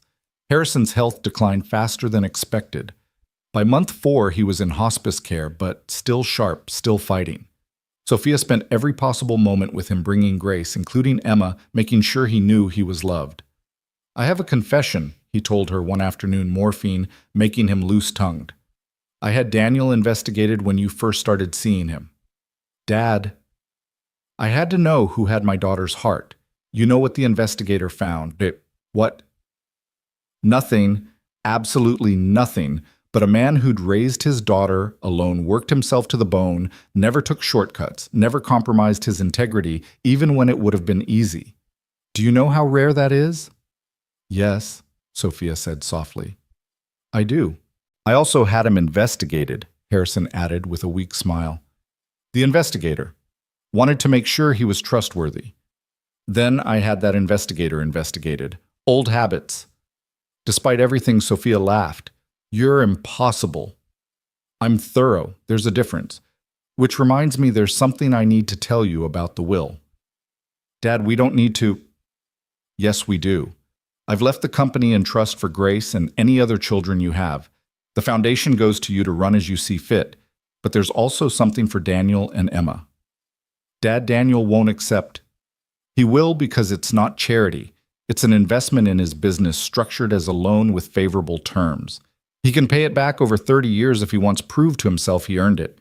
And Emma gets an education trust that can only be accessed for school expenses. See, I can be sneaky too. He'll see right through it. Of course he will. But he'll also see that I'm trying to respect his pride while taking care of my family. All my family. Harrison died on a Tuesday morning with Sophia holding one hand and Daniel holding the other. Emma and Grace nearby with Mrs. Chen. He went peacefully looking at Grace one last time and whispering, "She has your mother's eyes, but your fighter's heart. She'll change the world."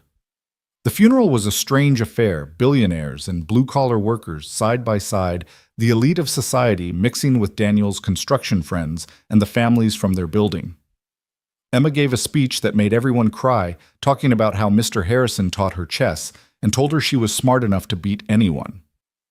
He said being smart wasn't about knowing everything, she said, standing at the podium in her best dress. It was about learning from everyone. He learned stuff from my dad about building things, and from Mrs. Chen about making tea, and from me about Pokemon. He said every person was a teacher if you listened right. Afterwards, at the reception, Sophia had insisted on holding in their neighborhood community center instead of some fancy hotel people who would never normally speak found themselves in conversation. Harrison's business partners learned about Daniel's furniture from his construction buddies. Society matrons got recipes from Mrs. Chen and the other building grandmothers. Boundaries blurred, walls came down, and Harrison's final lesson became clear: connection mattered more than class. The weeks following Harrison's funeral passed in a blur of legal meetings and paperwork that threatened to drown Sophia in responsibility. She found herself CEO of a foundation with $1 billion endowment executor of an estate that made headlines in financial newspapers, and still a new mother trying to figure out how to balance Grace's feeding schedule with board meetings she couldn't postpone. "This is insane," she said one evening, surrounded by legal documents while Grace fussed in her bouncer and Emma tried to do homework at the same cluttered table. "Dad ran all of this for 40 years. How did he manage it?" "He didn't have a baby and a 7-year-old. Daniel pointed out, shifting Grace to his shoulder where she immediately quieted. His furniture business had officially launched the week before, and sawdust clung to his work clothes despite his attempt to brush it off. He also had an army of assistants. "I don't want an army. I want our life just with less paperwork drowning me." She pushed the documents aside, frustrated. "The board wants me to move the foundation offices to a more appropriate location. They think running it from a converted storefront in our neighborhood makes us look unprofessional." "What do you think?" "I think they can stuff their opinions in their expensive briefcases," Sophia said with uncharacteristic venom. "Dad built his empire from a garage.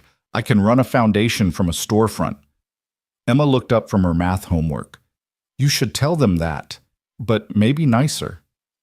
"When did you become the diplomat in this family?" Daniel asked, ruffling his daughter's hair. "Someone has to be," Emma replied seriously. "You're too stubborn, Sophia's too proud, and Grace just screams when she doesn't like something."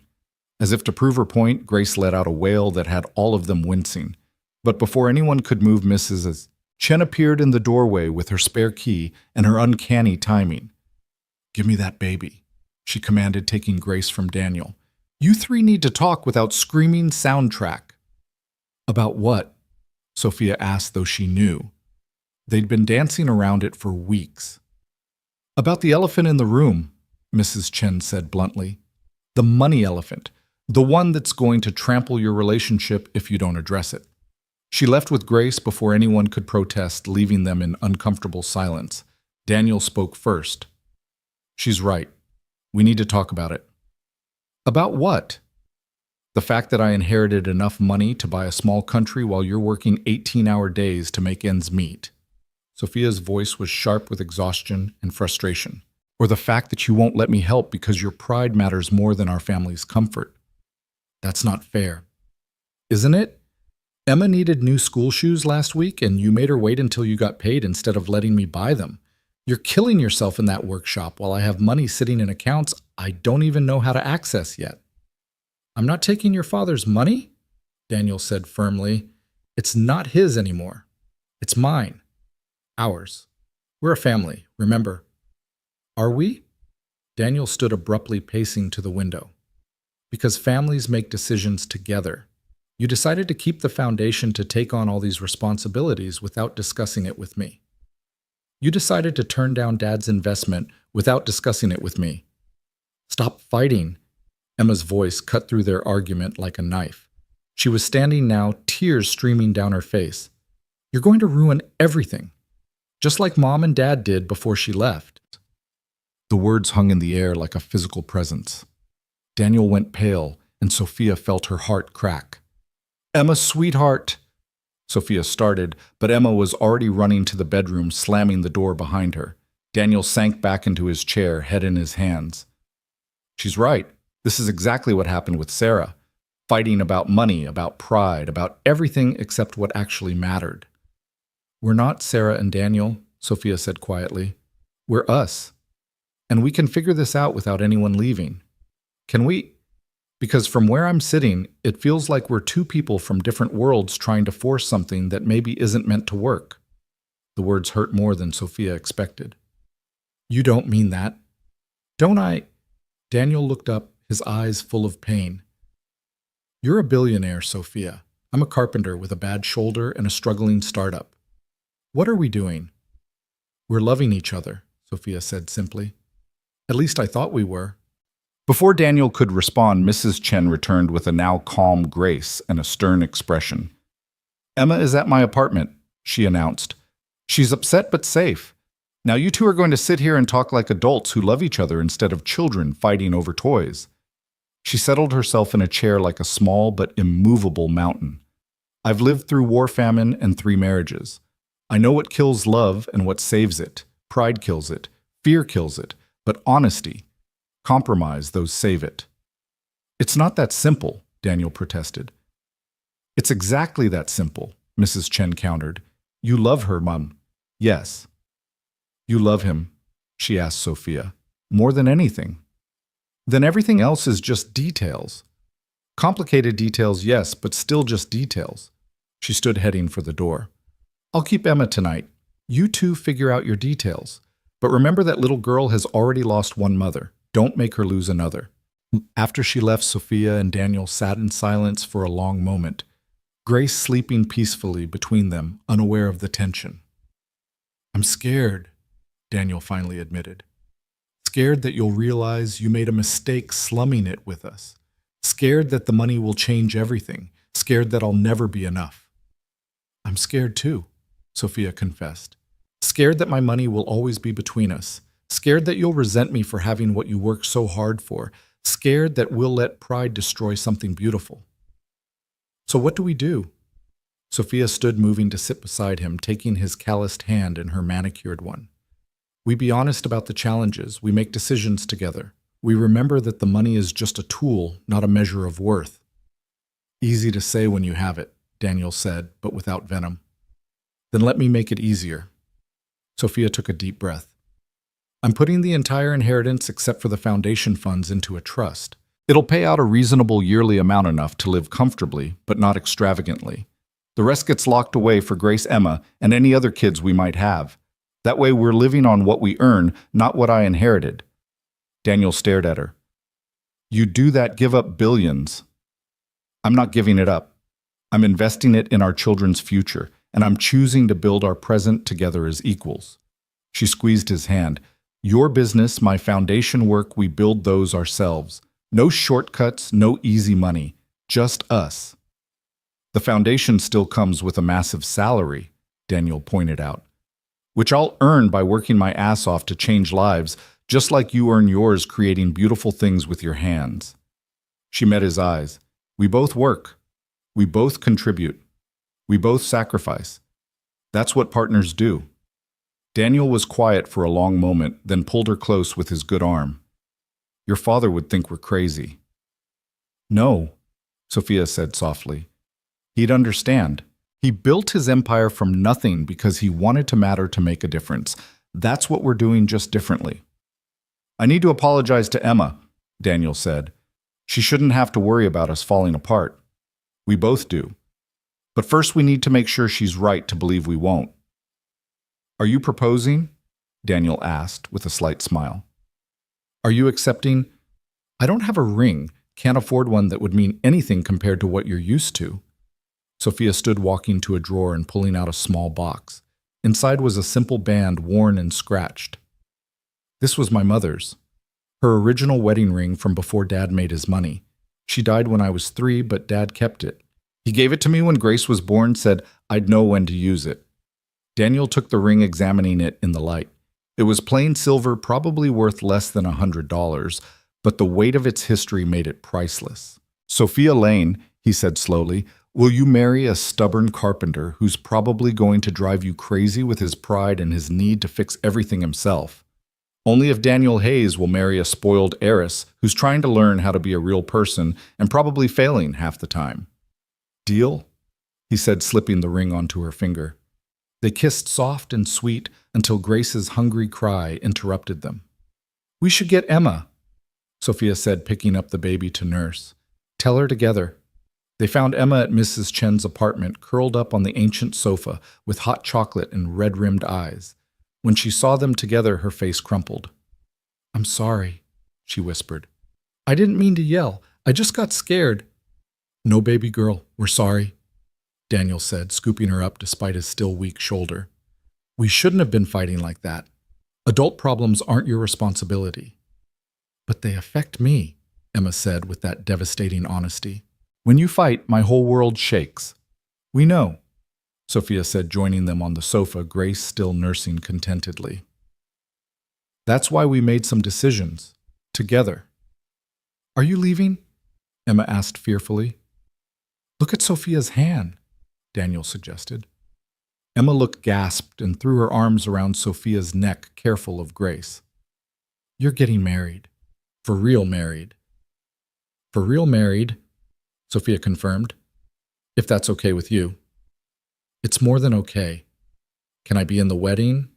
Can Grace? Can Mrs. Chen? Can we have cake? Yes to all of that, Daniel laughed. But it's going to be small, just family. We don't have a lot of family, Emma pointed out. We have enough, Mrs. Chen interjected from the kitchen where she was pretending not to eavesdrop. Quality over quantity. The wedding happened 3 weeks later in the community center where Harrison's memorial had been held. Sophia wore her mother's dress, altered to fit and yellowed with age, but perfect. Daniel wore his only suit, the one he'd bought for job interviews. Emma was the flower girl and ring bearer and self-appointed wedding coordinator, bossing everyone around with 7-year-old authority. Grace slept through most of it in Mrs. Chen's arms. The guests were an eclectic mix, Daniel's construction crew neighbors from the building, a few members of the foundation board who'd become genuine friends, the night shift nurses from the hospital who'd watched their love story unfold. No media, no society pages, no one who mattered to anyone but them.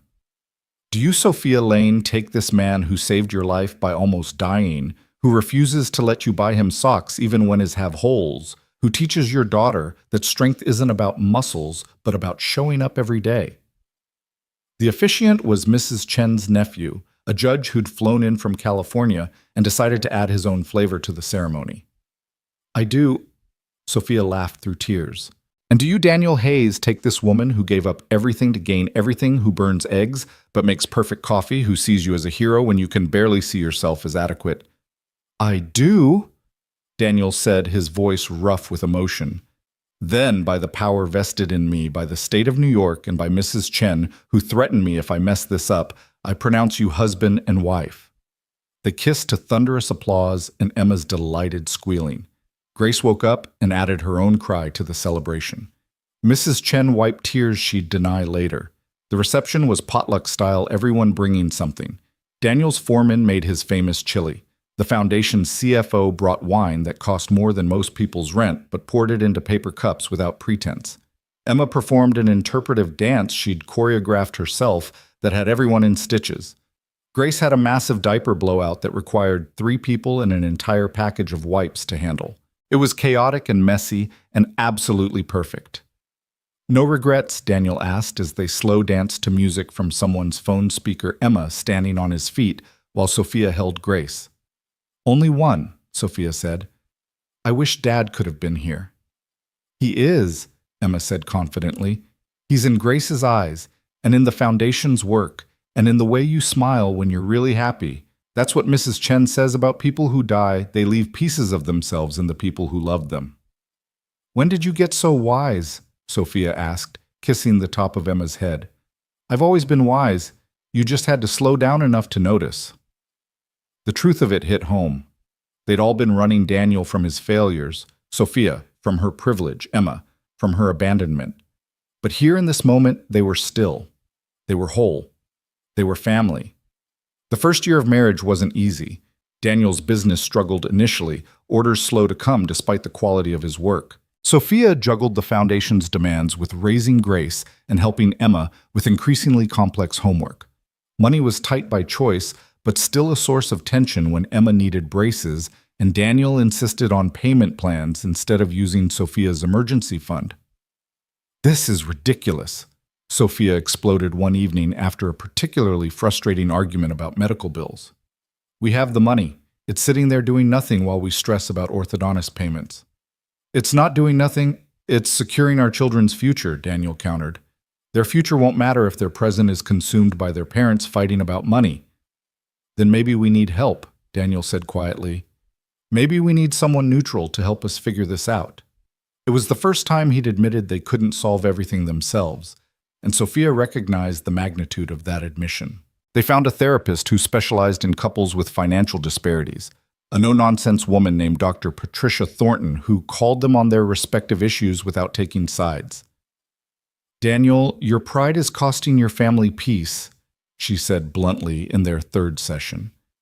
"Sophia, your guilt about having money is making you resentful when Daniel won't accept it.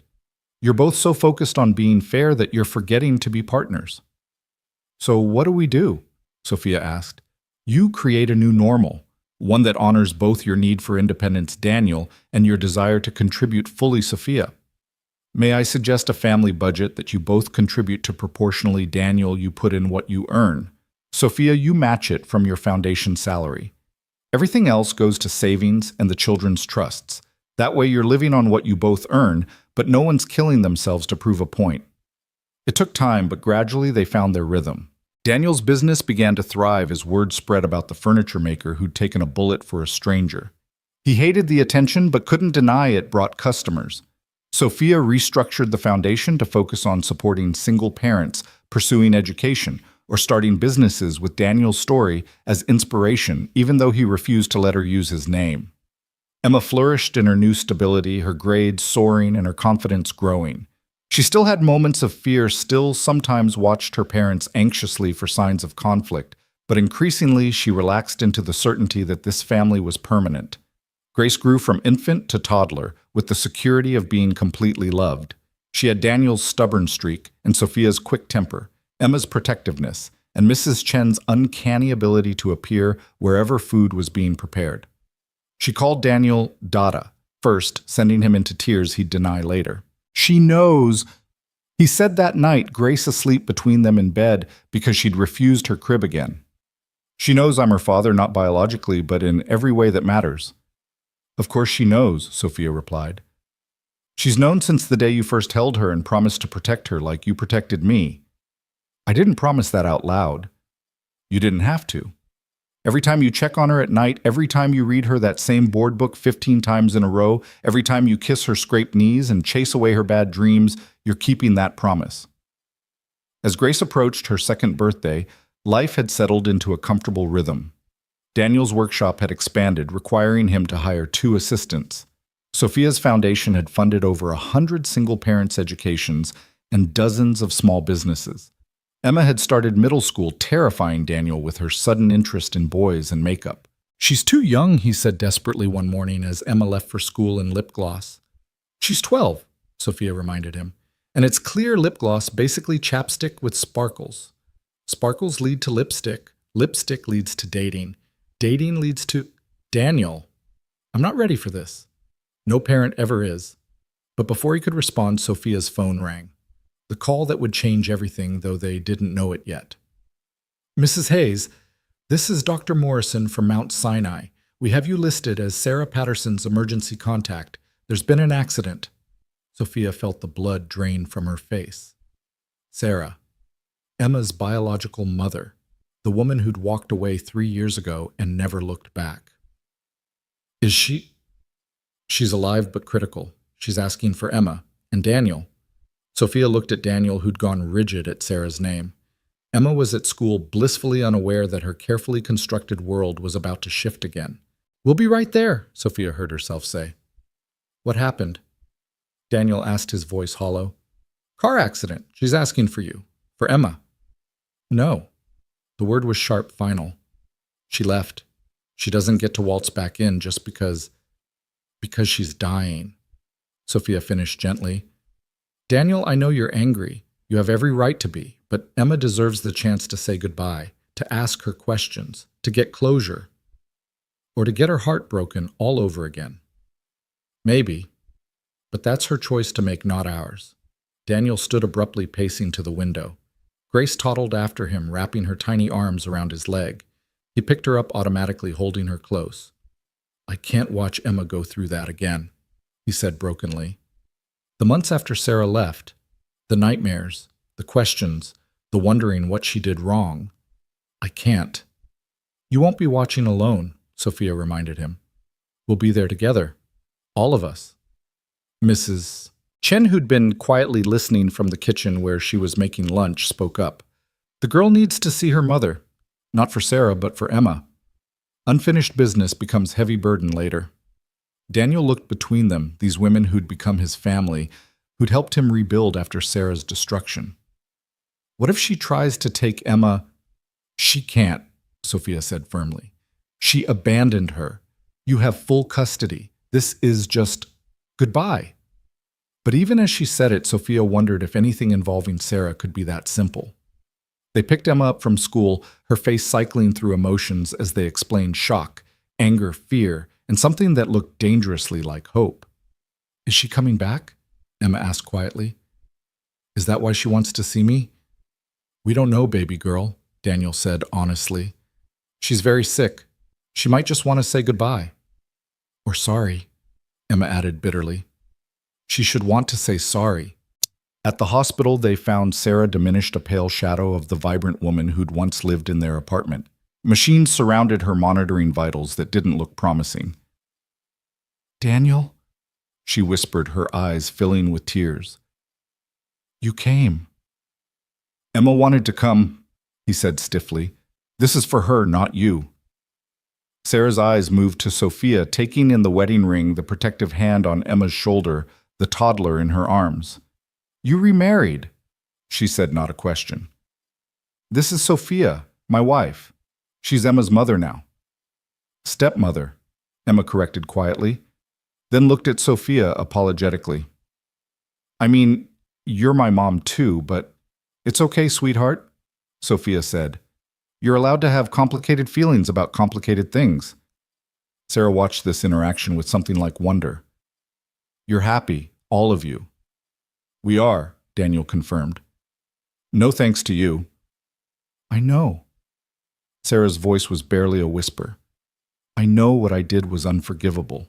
But I need to explain. Emma deserves to know it wasn't her fault. I've told her that, but she needs to hear it from me. Sarah looked at Emma directly. Baby, what I did had nothing to do with you. You were perfect, are perfect. I was sick in ways that medicine couldn't fix. Depression, they called it later, but it was more than that. It was like drowning in air, like being buried alive in my own mind. Then why didn't you get help? Emma asked, her voice small but fierce. Daddy would have helped. He always helps.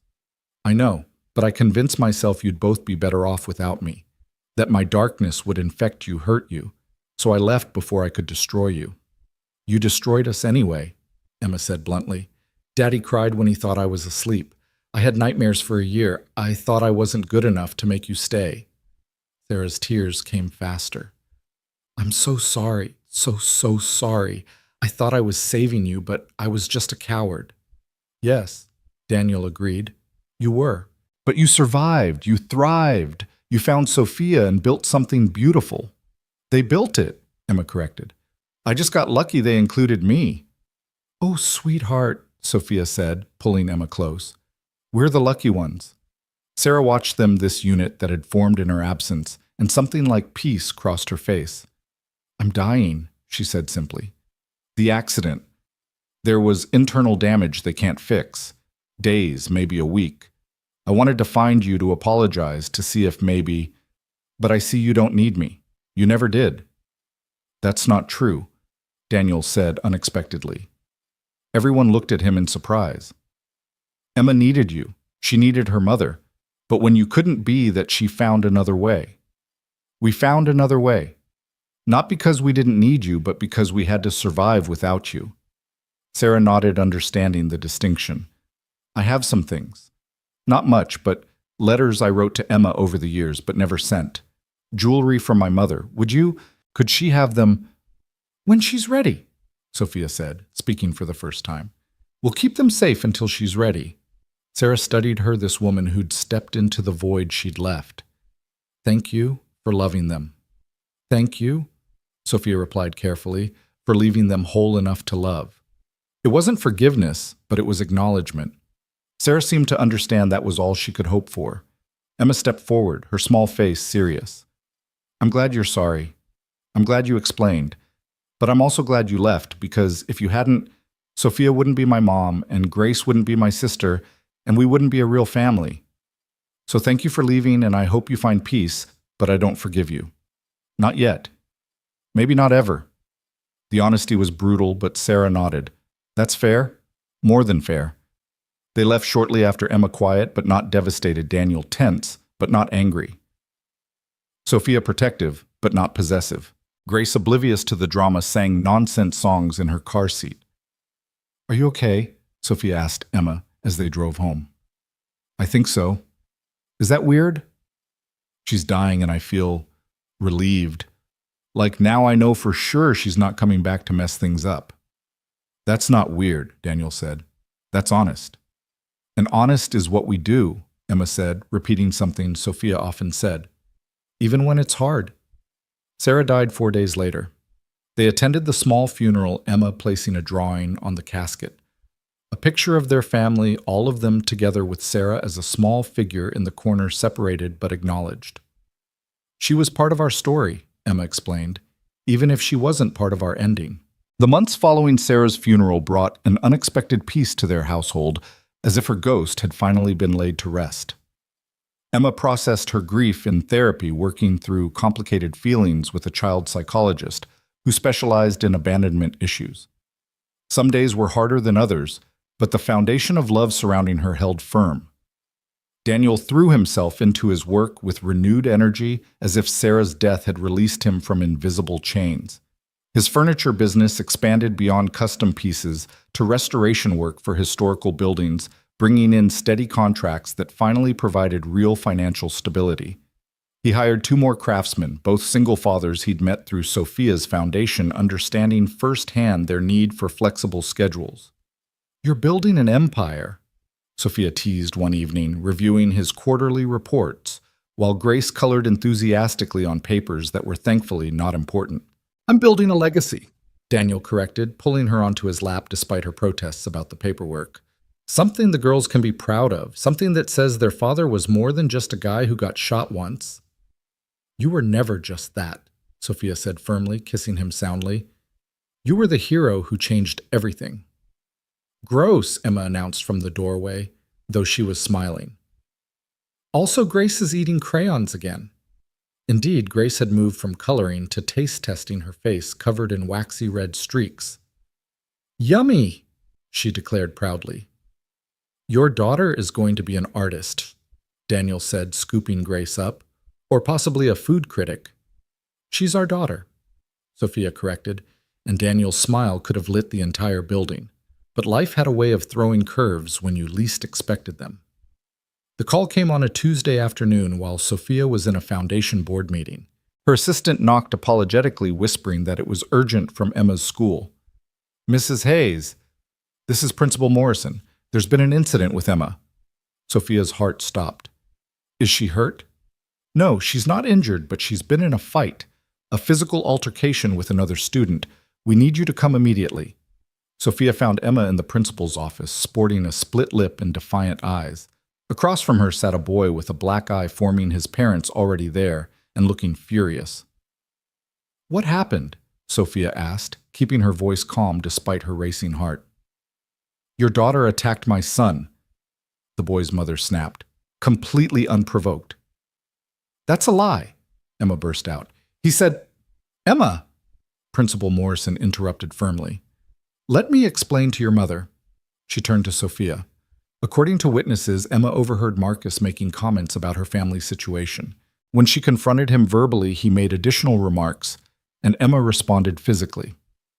"What did he say?" Sophia asked, though she could guess. Emma's jaw clenched. "He said you weren't my real mom, that Dad only married you for money, that Grace was a bastard, and we were all trash playing dress-up." The room went silent. Sophia felt rage bloom in her chest, hot and protective. She looked at the boy who had the grace to look ashamed. "I see," she said coolly. "And what consequences will Marcus face for his verbal assault?" "Verbal assault," Marcus's father scoffed. "Boys will be boys, sticks and stones. Words can be weapons."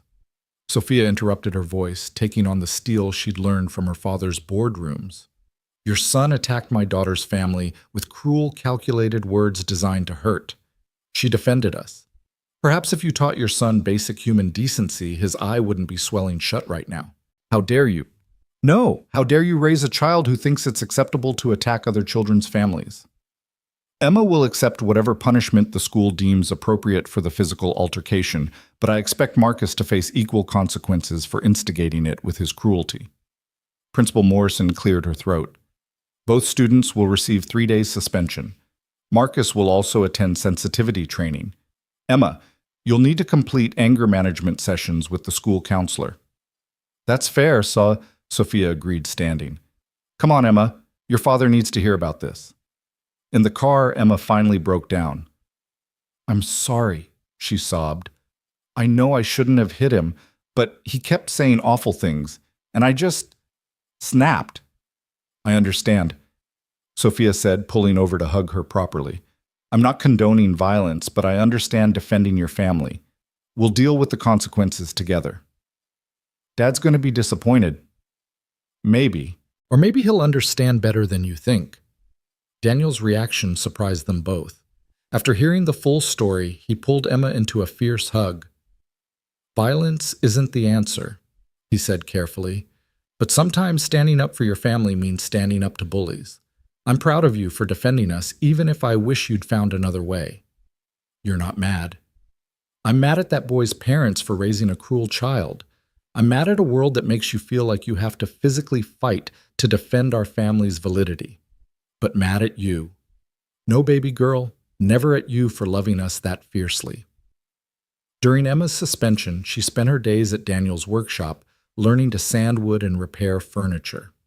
It was meditative work, and Daniel used the time to share stories about his own childhood, about fighting his way through foster care, about choosing to build rather than destroy.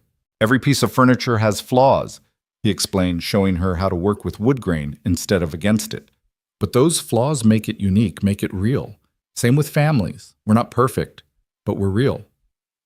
"Marcus's family looks perfect," Emma said bitterly. "Looking perfect and being perfect are different things.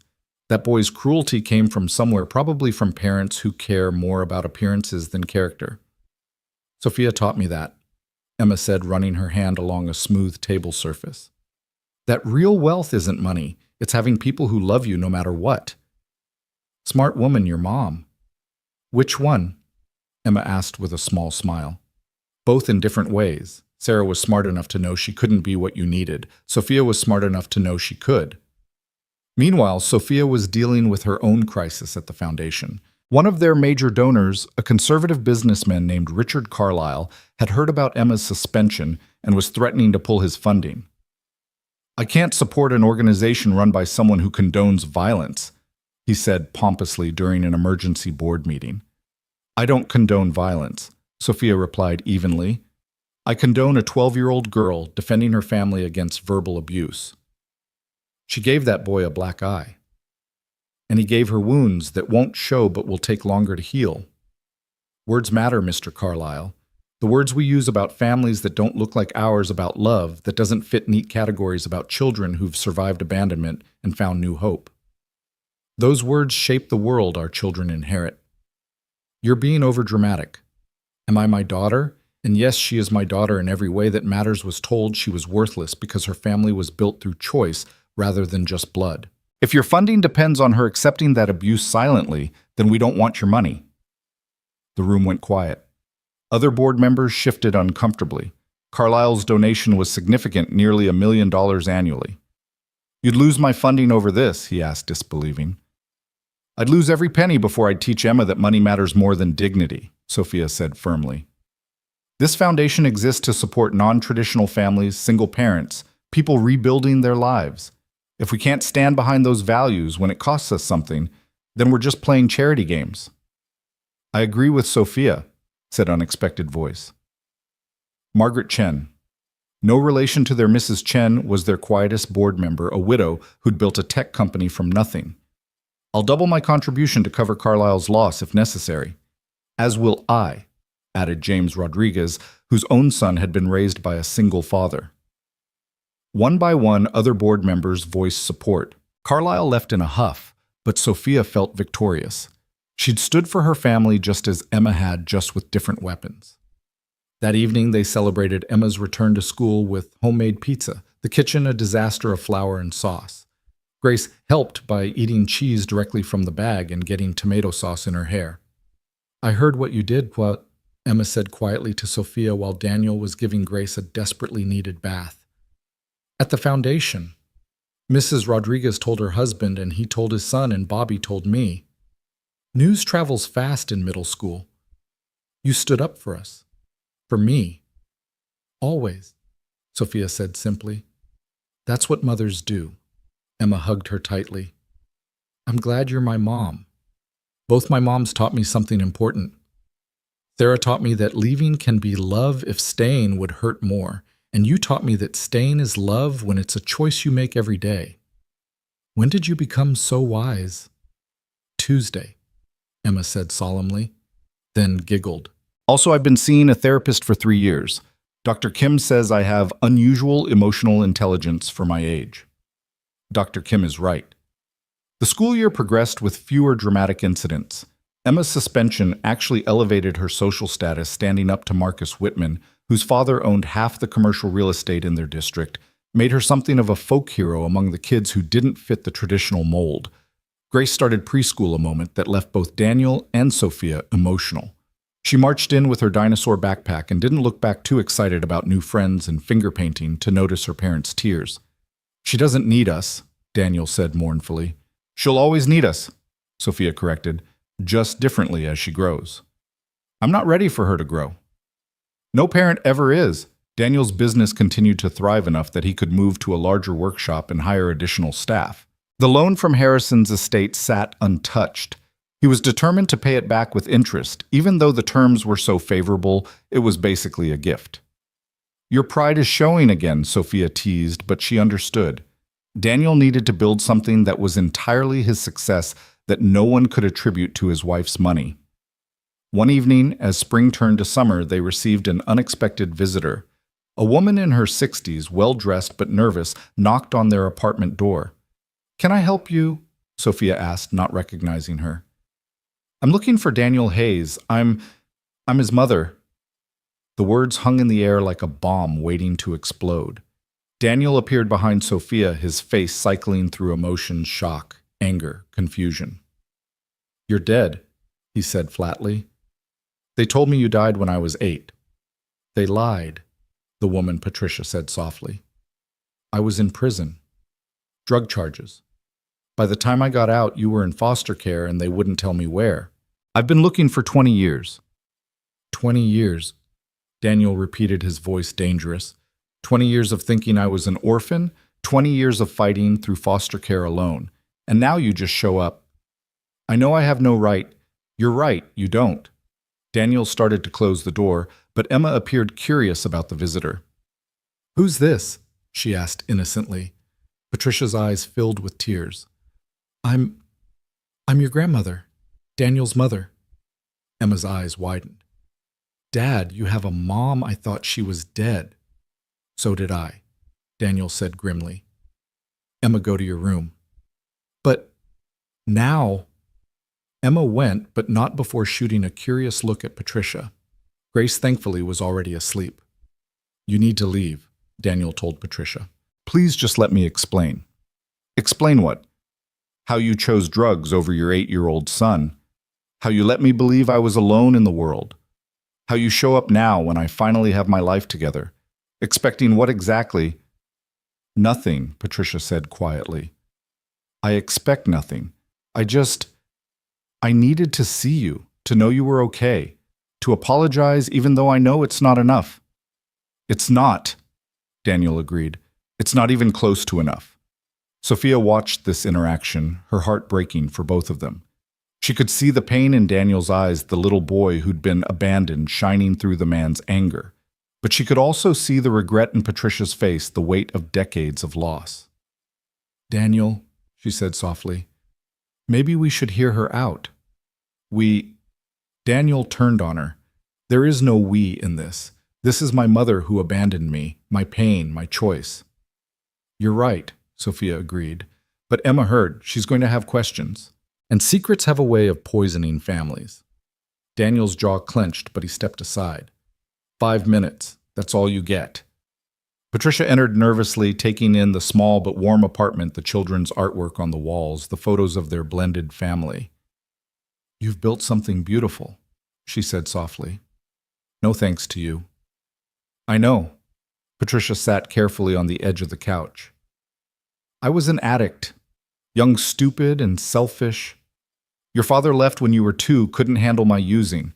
I told myself I was functioning, that I was still a good mother, but I wasn't. The night they arrested me, you were home alone, 8 years old and trying to make yourself dinner because I was too high to remember you needed to eat. Daniel flinched at the memory. They put you in emergency foster care. I signed away my rights, thinking it would be temporary, that I'd get clean and get you back. But prison changed me in ways I didn't expect. When I got out 3 years later, I was clean but broken. I convinced myself you were better off without me, that showing up would only hurt you more. So you let me think you were dead. The system told you that, not me. By the time I found out you were 18 and gone, I've hired private investigators, searched social media, everything. It wasn't until the news story about you saving that woman, saving Sophia, that I finally found you. The shooting was 3 years ago, Sophia pointed out quietly. I know. I've been working up the courage for 3 years, watching from afar, seeing you build this family, these businesses. I didn't want to disrupt your happiness, but I'm sick now, cancer, and I couldn't die without trying to apologize. The word cancer hung heavy in the room. Sophia thought of Harrison, of Last Chances and Final Conversations. You're dying, Daniel asked, his voice slightly less harsh. Maybe. Probably. Treatment might buy me a year or 2, but... Patricia shrugged. I'm not here for sympathy. I'm here to say I'm sorry that I loved you even when I was too broken to show it, and that I'm proud of the man you became despite me.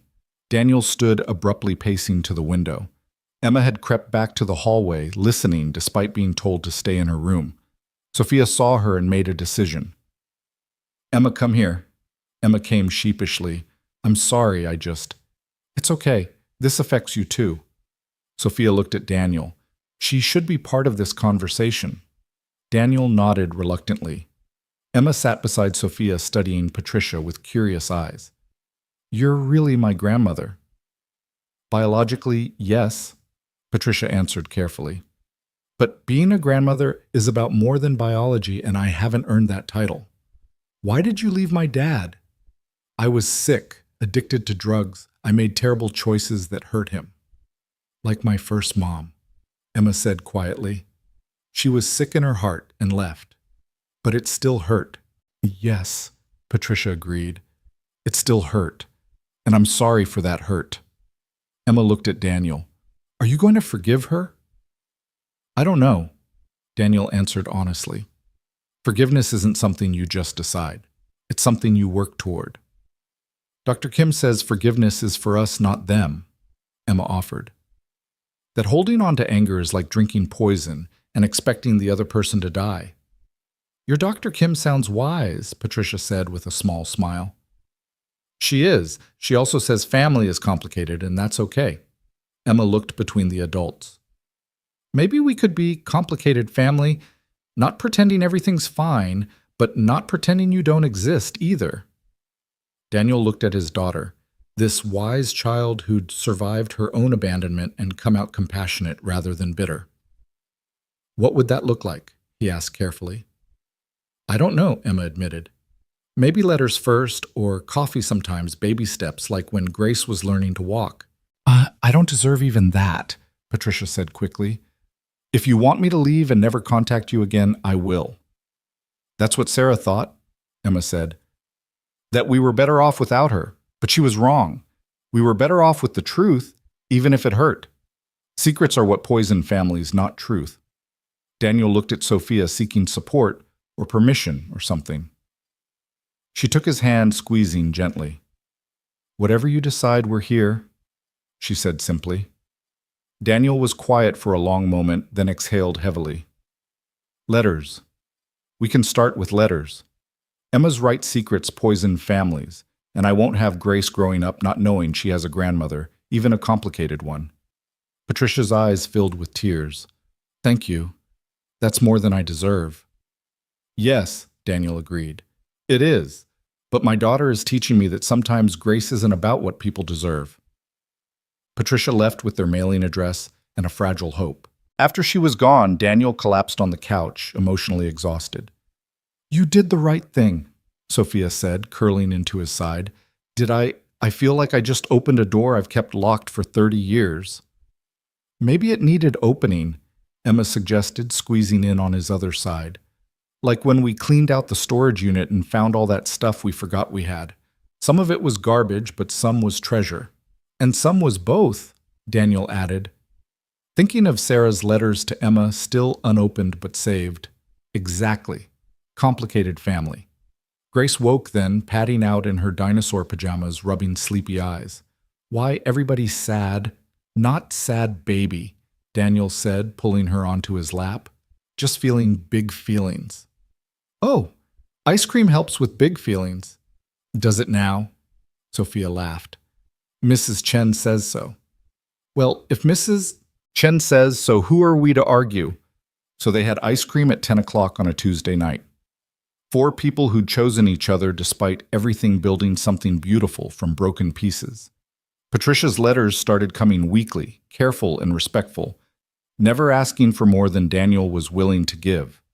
She shared stories of his early childhood, that he'd forgotten medical history, that proved useful when Grace needed testing for allergies, and gradual glimpses of a woman trying to make amends with limited time. After 6 months of letters, Daniel agreed to meet for coffee. Sophia offered to come, but he went alone, needing to face this particular ghost himself. She looks older than her years, he said when he returned. Worn down by regret more than cancer. We talked for an hour.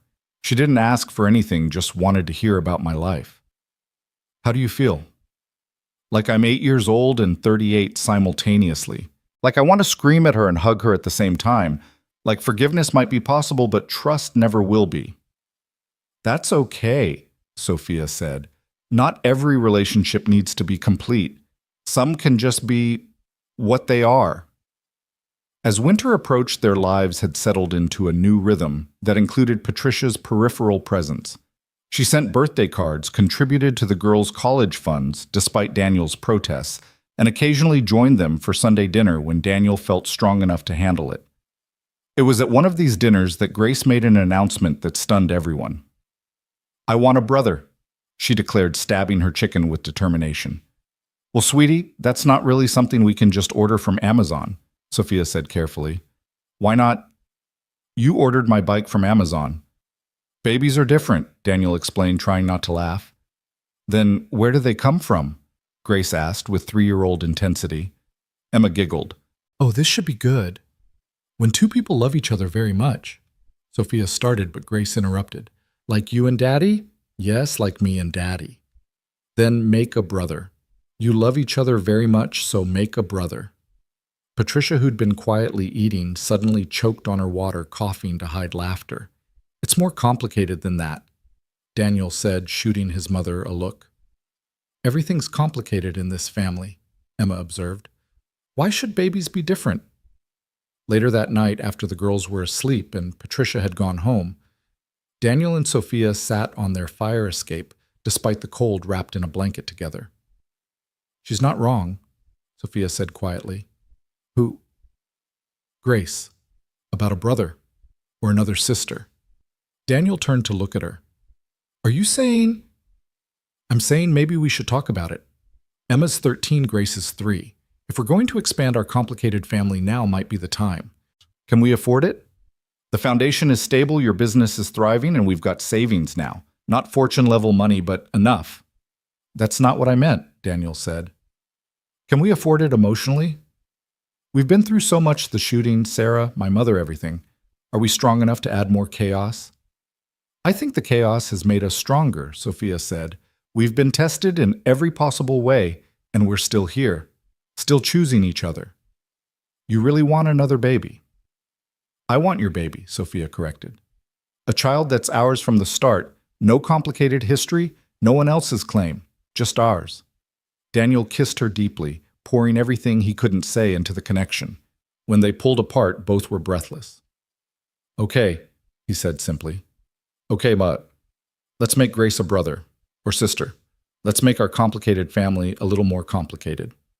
You know, Sophia said with a grin, we could start trying right now. Mrs. Hayes, are you propositioning me on a fire escape in December? Mr. Hayes, I absolutely am. They barely made it inside before clothes started coming off, laughing and shushing each other to not wake the girls. It was different from their early days, less desperate, more playful, built on a foundation of absolute trust. Afterward, lying tangled together in their small bed, Daniel traced patterns on Sophia's bare shoulder. What are you thinking? She asked. That 3 years ago I was unemployed alone except for Emma and convinced that's all I'd ever be. Then you literally ran into my life and everything changed. You changed everything, Sophia corrected. You showed me what courage really looked like, what love really meant. We saved each other. No, Sophia said thoughtfully. We chose each other. That's better than saving. Anyone can save someone in a moment of crisis. It takes real courage to choose them every day after, even when they come with a criminal mother and a dead ex. Especially then. Besides, I came with assassination attempts and evil stepbrothers. We're even. They fell asleep wrapped around each other, not knowing that their trying had already worked, that in 9 months they'd welcome Thomas Harrison Hayes into their beautifully complicated family. He would have Daniel's stubborn chin and Sophia's green eyes, Emma's protective nature, and Grace's fierce independence. But that was the future. That night they were simply Daniel and Sophia, two people who'd found each other in the most unlikely way and built something extraordinary from the wreckage of their separate pasts.